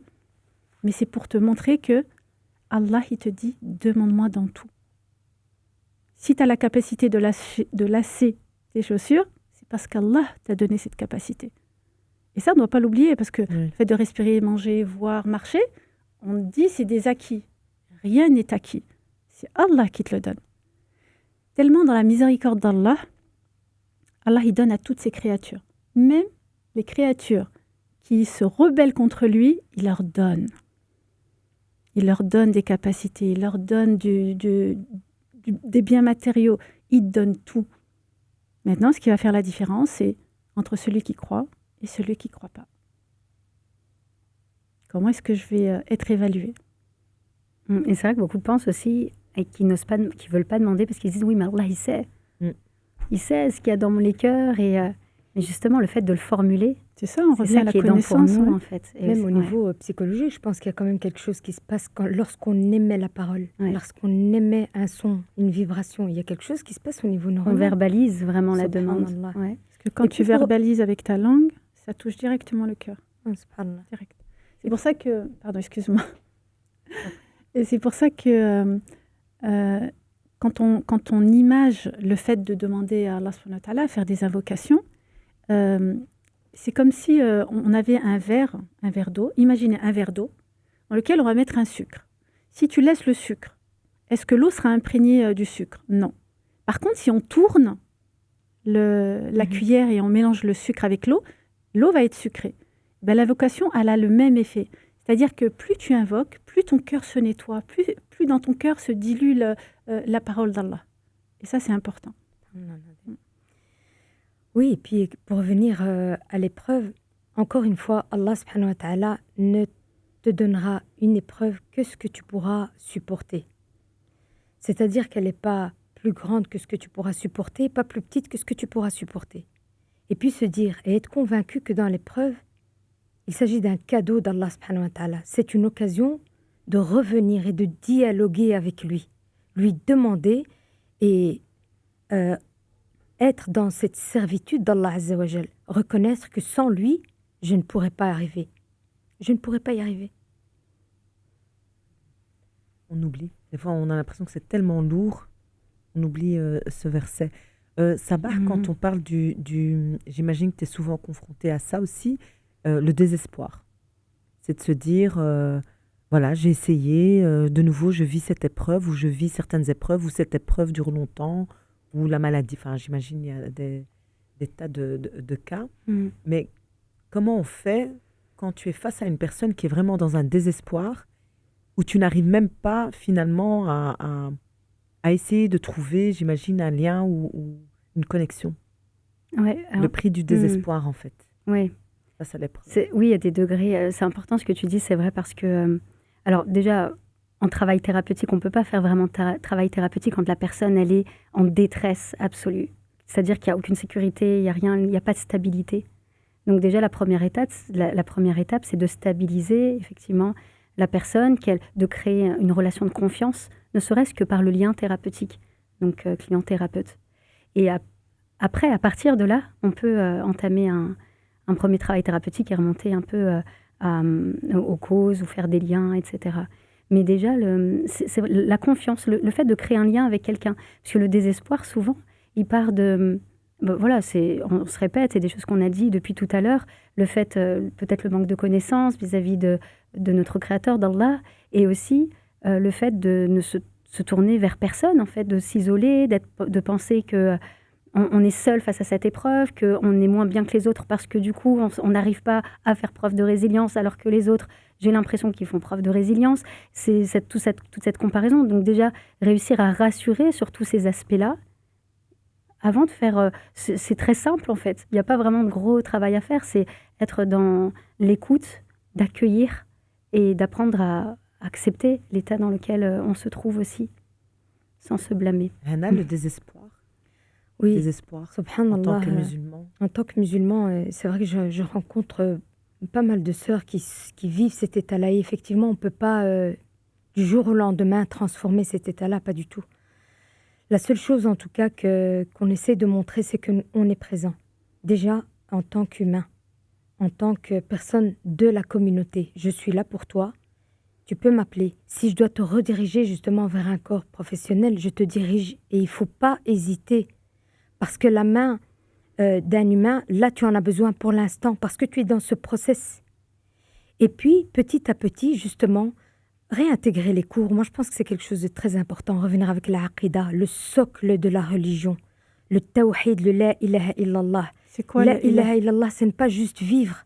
Mais dans l'état d'une personne qui est dans le désespoir, qui est au fond du fond, ce dont elle a besoin, c'est de l'écoute, évidemment, mais d'aller chercher qu'est-ce qui l'a poussé à devenir dans cet état. Et à partir de là, on peut commencer le travail et ensuite on intègre, on revient sur Allah, sur sa miséricorde, sa rahma et tout ce qui va avec. Évidemment, bien sûr, après, chaque personne elle a ses compétences. La personne qui pourra justement revenir avec son passé, l'origine de cette peine, c'est des personnes qui sont professionnelles parce que je n'ai pas ces outils-là. Moi, je pense que chacun doit reprendre sa place, incarner sa place et comprendre que je ne peux agir que selon mes compétences modestes. Et orienté. Mais tu dirais quoi? On parle justement du tawhid et tu dis la ilaha illallah. On revient encore une fois, c'est pas que tu dis que ce n'est pas que c'est pas ça qu'il faut dire, que c'est pas Allah qui est au centre de tout, mais en fait que pour certaines personnes, et je pense que tu peux me confirmer au niveau que ce soit patient, client ou même autour de nous, effectivement, il y a un moment où il y a un discours ou certains mots où les gens ne sont pas prêts spécialement à entendre et qu'il faut des étapes. Et des fois, des choses qu'on nous... Je te donne un exemple. Oui, vas-y. Il y a une maman que j'ai eue qui me raconte je suis effondrée, je suis catastrophée. J'ai découvert que mon fils de 15 ans regarde du contenu pour adultes. Et je lui ai dit, t'as parlé avec lui? Oui, j'ai parlé. Je lui ai dit que c'était haram. Mais un adolescent qui est en train de vivre des choses très difficiles. Il y a des parents qui vont dire, mais qu'est-ce qu'il vit de difficile? Il a tout ce qu'il veut, il fait rien de plus que, voilà, il me demande, c'est pas ça dont il a besoin. Matériellement, les enfants, c'est pas ce qui va les rendre heureux. Ils ont besoin de leurs parents. Ils ont besoin d'être construits sur ce niveau-là. Ils ont besoin d'échanger, ils ont besoin d'être écoutés, ils ont besoin d'être entendus, ils ont besoin de faire des choix. Quand il y a cette absence de lien avec les parents et qu'il n'y a que des ordres, à ce moment-là, il faut bien qu'il aille quelque part. faut bien qu'ils puissent se changer les idées différemment. Donc ça, c'est vraiment très problématique. Et ça loupe pas à chaque fois. Quand je dis aux mamans, le problème, c'est que quand tes enfants rentrent, ce que tu vas faire, c'est leur dire enlevez vos chaussures, allez faire vos ablutions, allez faire la prière, allez faire les devoirs, rangez votre cartable, que des ordres. Et elles disent toutes Subhanallah, c'est exactement ça. Les enfants, ils n'ont pas besoin qu'on leur donne des ordres de cette manière. Ils veulent de la présence de qualité. Pourquoi est-ce qu'on a maintenant une génération qui pose problème? Ils n'ont pas la conscience d'Allah, mais absolument pas. Ils savent qu'ils sont musulmans, mais ils vont interpréter leur pratique, à part la prière qu'ils vont faire normalement, tout le reste de leur comportement au niveau de la société, c'est pas en cohérence avec le Coran, avec le prophète, alayhi salatu wassalam. Mais moi, en tant que parent, qu'est-ce que j'ai fait? Oui, mais je lui ai appris la prière. Mais de quelle manière? Est-ce qu'on a... La manière dont on doit éduquer nos enfants au niveau religieux, c'est de commencer dès qu'ils sont tout petits, à cette conscience qu'ils ont un créateur au-dessus d'eux. Que chaque chose qu'ils font dans leur quotidien, il est vu par Allah subhanahu wa ta'ala. Mais il n'est pas vu de manière à chercher où est la faute, mais il est vu de manière bienveillante. Et que si tu fais une faute, c'est pas grave. Allah, il te dit, tu fais une faute, tu reviens. Et quand tu te fais mal, tu t'es fait mal, t'as pas eu ce que tu voulais, t'as pas eu le jouet que tu voulais, eh bien, tu sais, je vais t'apprendre une invocation pour qu'Allah, il te donne ce que tu as besoin quand tu en auras besoin. Parce que si Allah, il te le donne pas maintenant, tu sais pourquoi? C'est parce qu'il pense, parce qu'il sait que ça va pas être bien pour toi. C'est toutes ces notions, c'est tout ce temps qu'on doit prendre avec nos enfants pour leur inculquer. Allah, c'est qui? C'est qui réellement? Mais ça parle aussi parce que c'est la profondeur, finalement, la réaction qu'a la maman, pour revenir au la ilaha illallah, c'est qu'en fait, c'est vrai qu'on vit certaines choses et puis on se dit, mais c'est pas possible, c'est haram. Moi, je lui ai dit que c'était haram. Mais moi, je lui ai dit qu'elle sait très bien qu'on peut pas. On sait très bien, tu vois, que ça serait trop facile, en fait, finalement, que parce que on a dit la ilaha illallah, parce qu'on prie, parce qu'effectivement, on pense qu'on a éduqué nos enfants, qu'on a semé ces graines, comme tu dis, et puis comment on les a semées. Et je pense, Allah alam, que c'est la difficulté de la profondeur. C'est-à-dire qu'on peut être, comme dans le tawhid, comme dans le la ilaha illallah, qu'on peut être persuadé et avoir appris certaines choses et avoir pratiqué certaines choses, mais on n'a pas été au profond des choses, que ce soit au niveau de l'éducation des enfants, de nos âmes, de nos cœurs. Et c'est ça qui est plus compliqué et on paye, entre guillemets maintenant, les pots cassés, parce qu'effectivement, on va pas se mentir, le désespoir, c'est vraiment quelque chose qui est très, très... Les croyants sont vraiment, en tout cas, moi je parle en 2025 autour de moi, alors on se dit il y a plus d'épreuves, non, mais je pense que c'est pas qu'il y ait plus d'épreuves, c'est qu'on arrive de moins en moins à supporter l'épreuve. Mmh. Et donc, on se dit, mais c'est pas possible, parce que maintenant, avec tous les moyens qu'on a, avec toute cette éducation, et je ne parle pas spécialement de gens éloignés, hein, tu vois, je parle vraiment de gens... je parle d'abord en moi, et puis même autour de moi, tu te dis, mais il y a un souci, c'est quand même pas normal. Parce qu'avec tout ce que tu penses avoir mis en place, mais encore une fois, ce que j'ai mis en place et non pas... On est intolérant à la frustration et on est dans la société de la précipitation. Je veux tout et tout de suite. Je ne veux pas attendre. Même la solution. Je ne veux pas attendre. Donc je suis croyante, je vis une épreuve, mais je veux Voilà. que Dieu me dise la solution. Disons que voilà, on a déformé le réel message. La patience, elle est où dans ces cas-là? Les parents, en tout cas ce que je constate des parents, et ça, elles en témoignent, hein, je veux éviter à mon fils ou à ma fille d'avoir besoin de quelque chose. Donc, je leur donne. Mais pourquoi? Le week-end, il va dormir jusqu'à midi, 13h, il est fatigué. Mais à quel moment tu vas le responsabiliser? Ah, par contre, sa sœur, elle se lève. Sa sœur, elle fait les choses. Mais à quel moment tu vas le responsabiliser et faire de lui le futur conjoint ou le futur homme qui va être un bien pour la société?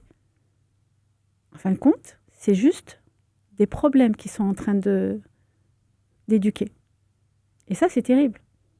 Je veux, ils ne savent même pas gérer l'argent, parce que maman va acheter des baskets à 200 balles. À quel moment il va comprendre que 200 €, c'est un coût pour ses parents? Que c'est pour ça que maman, elle travaille à l'extérieur? C'est pour ça qu'elle n'est pas disponible à la maison? C'est pour ça qu'elle est fatiguée? Et aussi pour... j'en parlais hier. Quand on parle de la charge mentale, la femme, elle est surchargée de plein de choses. C'est une dure épreuve pour elle. Ben oui, elle a le travail, les enfants. Mais quand on revient aux femmes compagnonnes, elles n'étaient pas en charge mentale? Bien sûr qu'elles avaient plein de choses. Elles avaient aussi énormément de responsabilités. Donc dire que c'est un problème de notre siècle, non. Non. Parce qu'à l'époque du prophète alayhi salatu wassalam aussi, dans les temps d'avant aussi, et dans les temps après aussi. Il faut juste être réaliste et dire, mais comment est-ce qu'on peut solutionner ça? Comment est-ce qu'on peut rééquilibrer les choses? Tout simplement. Parce qu'Allah, il nous le facilite. Ça va au niveau de... Je vois que tu causes. Oui, super intéressant. Non, c'est intéressant. Et puis même en tant que son expertise auprès des mamans avec leurs enfants. Et c'est vrai que je le vois souvent, ça, chez les mamans, ou aussi ce manque de communication au sein de la même famille, de plus écouter les ados, de tout de suite les étiqueter, oh, il fait sa crise d'ado. Mais non, les ados, ils ont des choses à dire, mais hyper intéressantes sur le climat familial. Si tu les écoutes, ils disent des choses vraies, très sensées. Et après, pardon, ouais. Mais je suis partagée parce que double discours. Alors, certains disent, nouvelle génération, on écoute trop les enfants. Ah, je vois toute la génération, mais quel est ton besoin de... Ok. Ouais. Et puis, il faut les écouter. Donc, tu vois, c'est ça aussi, je me pose la question. Oui, mais les écouter, alors oui, c'est deux écoutes différentes. Ado, enfant. Ouais. Dans quelle intention? Et surtout en mettant son ego de côté. Quand je disais écouter, c'est aussi... prendre la vie. Ouais, c'est ça. Leur avis, les impliquer dans les choix de la famille et aussi être prêt à entendre, parce que des fois, des ados, ils peuvent être durs envers leurs parents. Ouais, mais toi, tu fais tout le temps comme ça.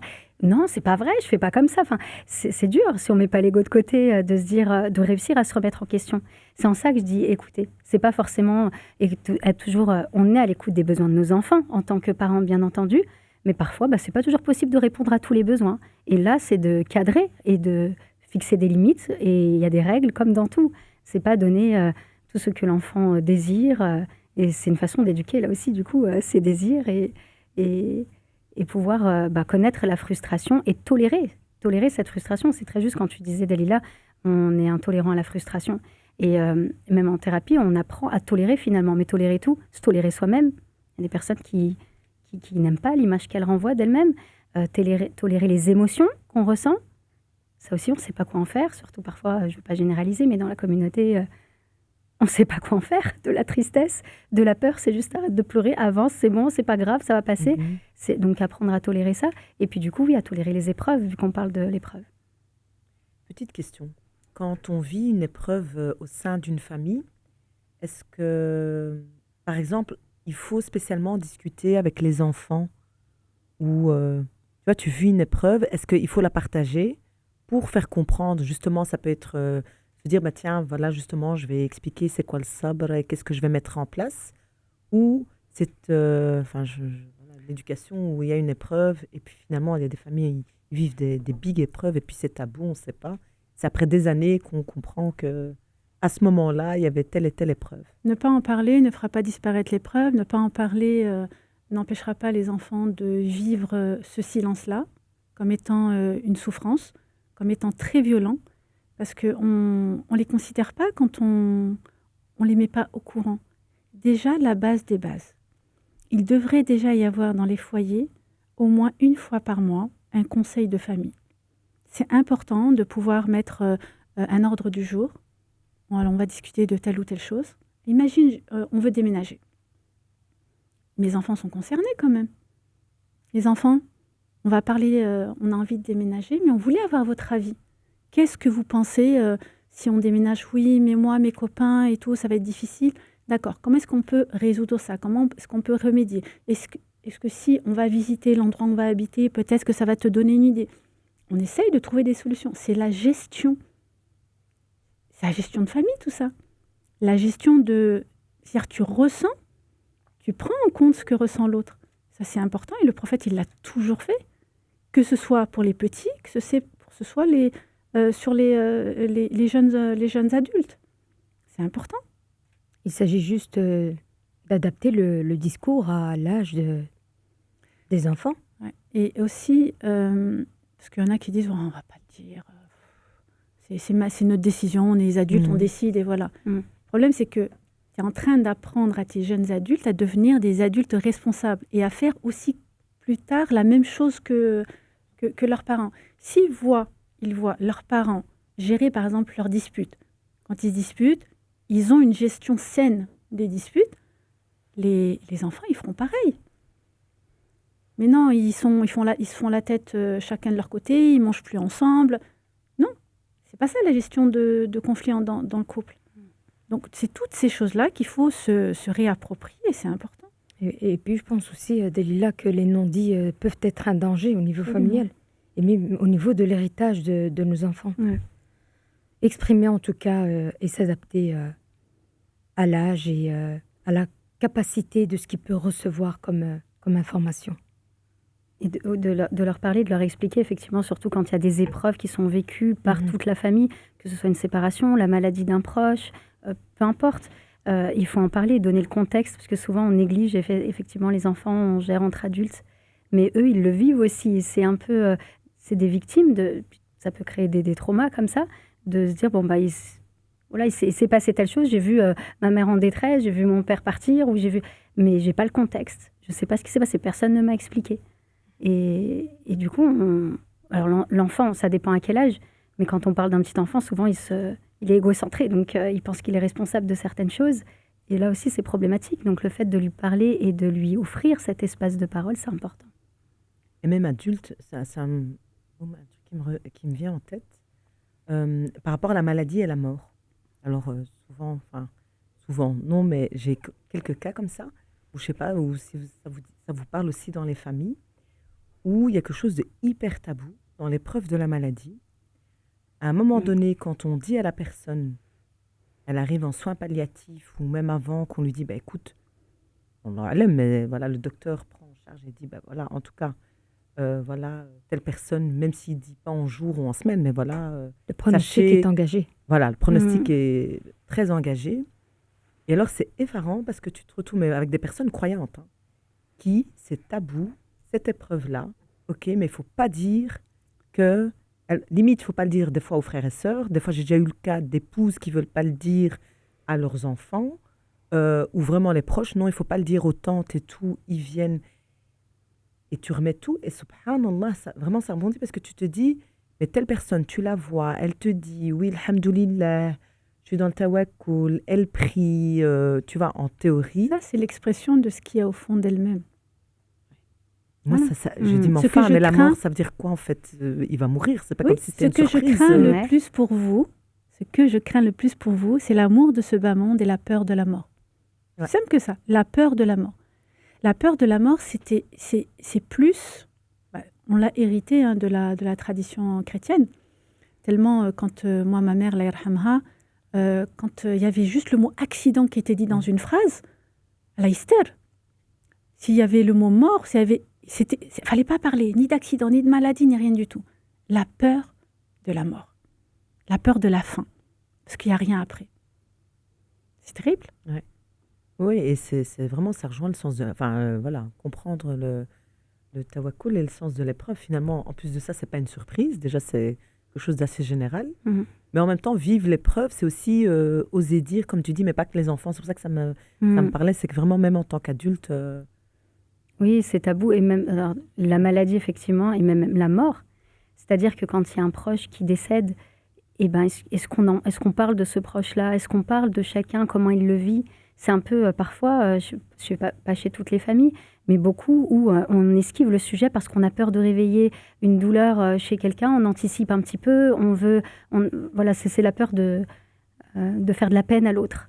Alors que non, il y a ce besoin qui est qui est hyper important. Moi, j'aime beaucoup parler du sujet de la mort, mais je constate que ça met mal à l'aise beaucoup de personnes. Dans Surat al-Mulk, j'aime trop ce premier verset, où Allah il dit « J'ai créé la mort et la vie pour savoir lequel d'entre vous agit dans le bien. » Et Allah, subhanahu wa ta'ala, il a mis la mort et la vie. Il n'a pas dit la vie et la mort. La mort, ça va être le début de la vie dans l'au-delà. Et c'est comme ça qu'il faut le prendre.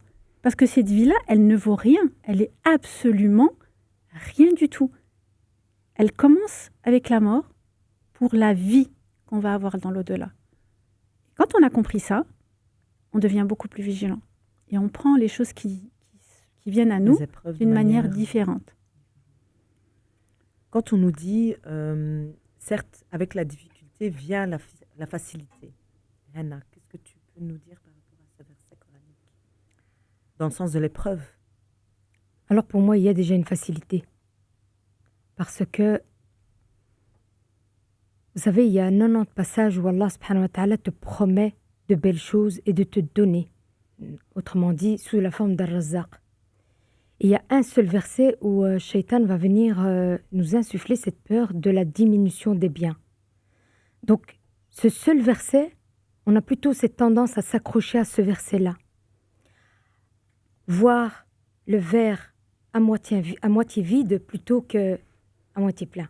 Donc, je pense que ça dépend vraiment des lunettes avec les lunettes avec lesquelles tu regardes l'épreuve.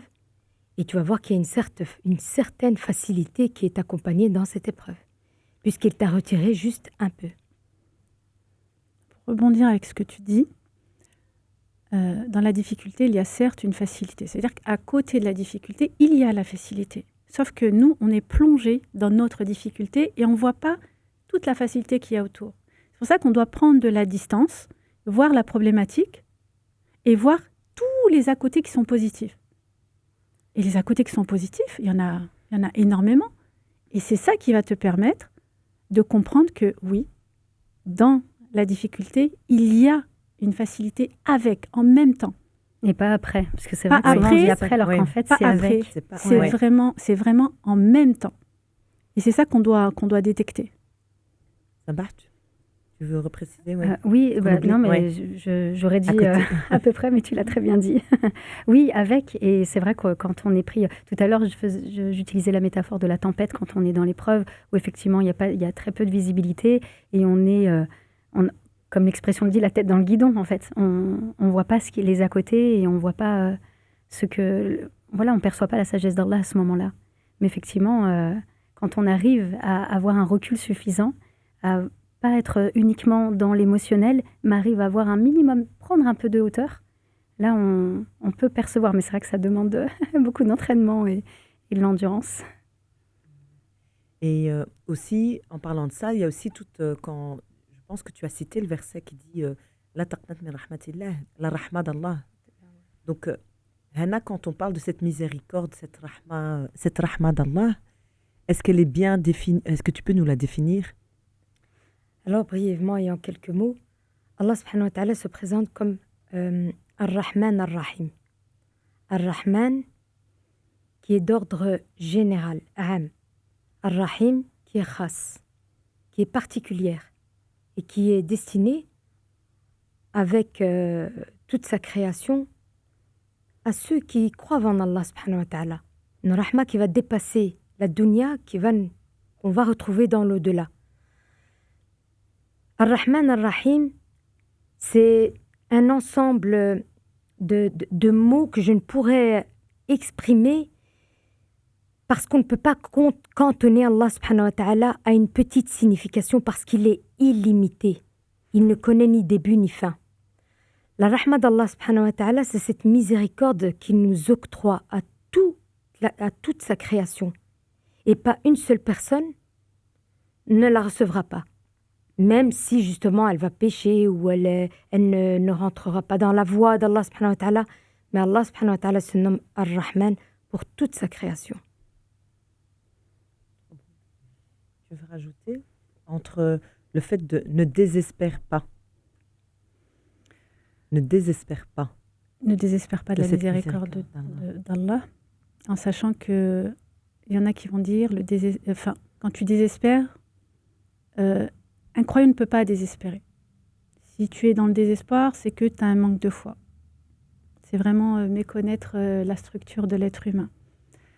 Bien sûr, il ne faut pas aller descendre au plus bas du désespoir, parce qu'après, pour remonter, c'est un énorme travail. Ça ne veut pas dire qu'on est perdu, c'est un énorme travail.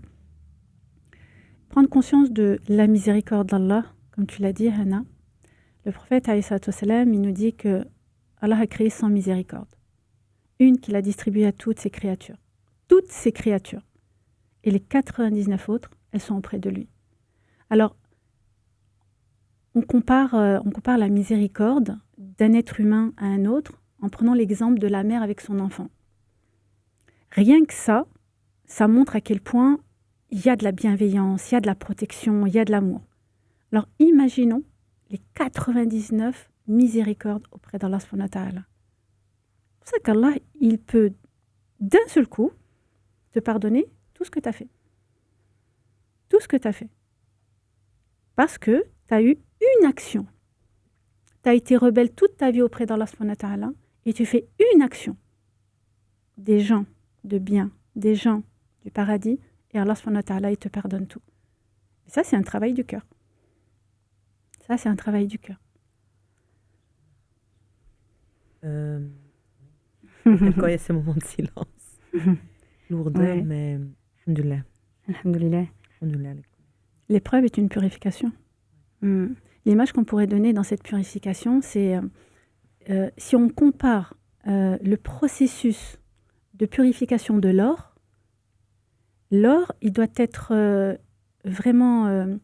il doit passer à une température tellement élevée pour enlever toutes les impuretés, pour que l'or soit pur. Eh bien, on prend cette image-là avec les épreuves que nous, on subit, que nous, on vit, pour justement qu'Allah, il détache de nous toutes ces mauvaises choses et qu'on ne garde que ce qui est bon. Et juste pour revenir sur le désespoir, parce que j'ai vraiment la sensation que quand on arrive à un stade où on est désespéré auprès d'Allah, donc c'est peut-être désespéré de penser qu'Allah se lasser de lui demander, comme on disait tout à l'heure, c'est aussi oublier que l'amour d'Allah, il est inconditionnel. Et ça, c'est important de l'imprégner, de l'ancrer, de se dire que quoi que je fasse, tant que je reviens à Allah, il ouvre ses portes, en fait. Et il est même heureux, il aime sa création. Et donc, c'est important de l'intégrer, ça, cet amour inconditionnel. Parfois, on parle de l'amour inconditionnel d'un parent envers son enfant, mais pas tellement. Il y a parfois des parents qui ne sont pas vraiment dans un amour inconditionnel envers leur enfant. Alors que l'amour d'Allah et l'amour auprès d'Allah, lui, est inconditionnel. Disons que l'amour inconditionnel d'Allah, il va s'exprimer à condition que toi, tu n'adores que lui. Oui, c'est conditionné ouais, bien donc, sûr, oui. à aimer que Allah et à ne pas lui associer quelque chose. Mm. Là, à ce moment-là, à partir de là, tu as ouvert une porte extraordinaire. Là, tu veux rajouter quelque chose? Mais il y a une très belle métaphore qui me vient, subhanallah al-azim, c'est qu'Allah subhanahu wa ta'ala ne partage son trône avec personne. Si tu veux qu'Allah subhanahu wa ta'ala puisse habiter ton cœur, réserve-lui cette place qu'à lui et tout le reste rayonnera autour. Mais si à partir du moment justement où tu aimes autre, mes enfants, mon époux, mon travail, ma carrière et tout ce qui fait partie de la vie, et que je mets seulement Allah après, là il y a un véritable problème. Prioriser. En tout cas, je vous remercie pour ce contenu qui est tout le temps riche, fort, intense et j'espère, en tout cas déjà très touchant, on a beaucoup appris. N'oubliez pas de nous soutenir avec la cagnotte Tipeee. Donc, alhamdoulilah, vous pouvez voir un très beau studio, toute une régie derrière nous, d'ailleurs que je remercie encore une fois, une belle équipe. Équipe qui travaille bénévolement. Oui, il faut le préciser. Il faut le préciser. Ouais, l'équipe bénévole et les intervenantes aussi. Je tiens à le préciser aussi. Oui, tout à fait. Que vous êtes aussi ici de manière bénévole. On vous demande évidemment des doigts. C'est comme ça qu'on veut être absolument payé.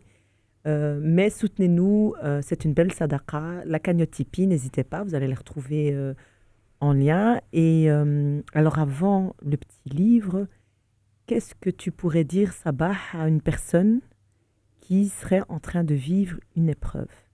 Là maintenant, ton message.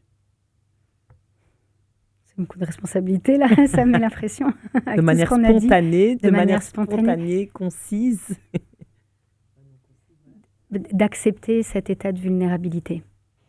Vraiment. De retomber dans un état d'humilité, de se dire oui, Allah nous a créés avec nos faiblesses. Et effectivement, ce que je vis, c'est dur. Et pas être déjà dans l'action. Parce que souvent, c'est ça. C'est qu'est-ce que je peux faire j'essaye de trouver des solutions. Mais non, avant d'être dans l'action. Déjà, juste s'observer, en fait. Et faire un bilan de ce qu'on est en train de vivre, accepter ce qu'on est en train de ressentir. Donc, on parlait des émotions tout à l'heure du prophète Yaqub, alayhi salam, la tristesse, la peur, que ce sont des émotions saines, légitimes.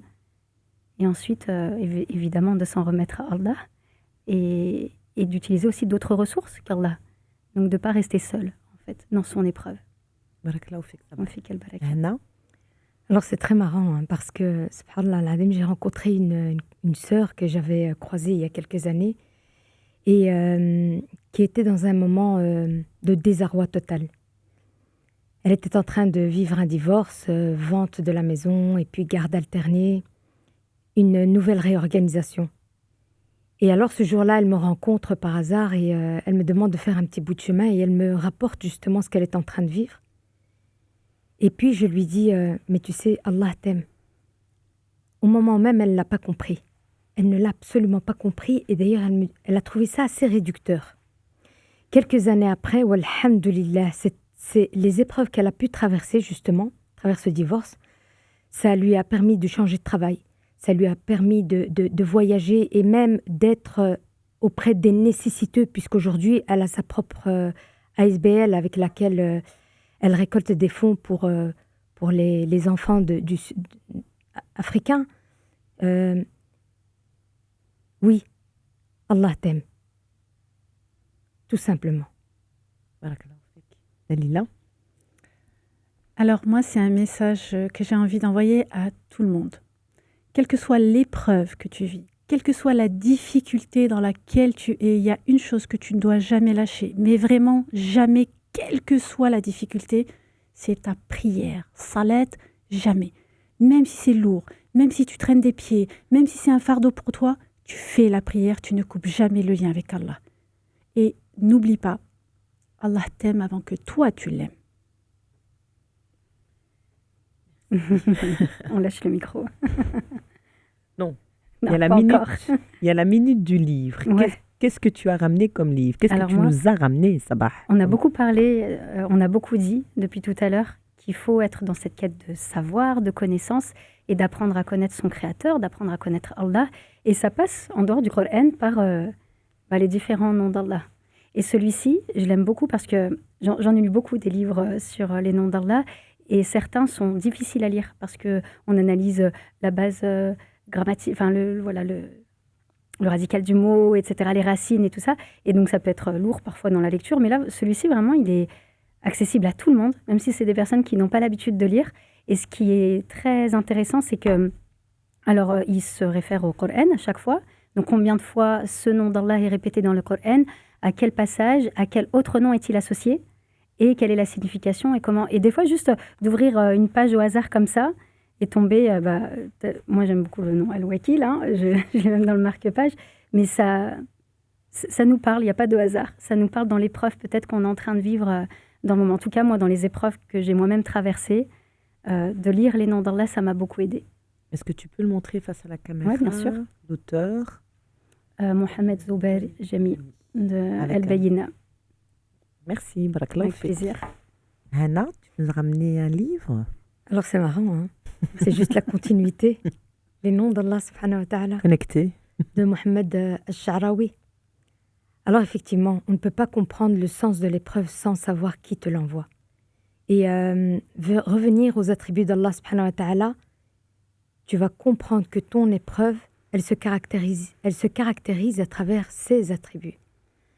Donc je ne peux qu'encourager à ce livre, Inch'Allah. Ah, je les rejoins complètement avec les noms d'Allah. Parce que si on veut connaître Allah subhanahu wa ta'ala, c'est à travers ses noms et attributs. Alors, comme conclusion, la patience et la résilience ne sont pas des états constants, qu'on a vu ensemble, même si le croyant a le droit de vaciller, de douter, de pleurer.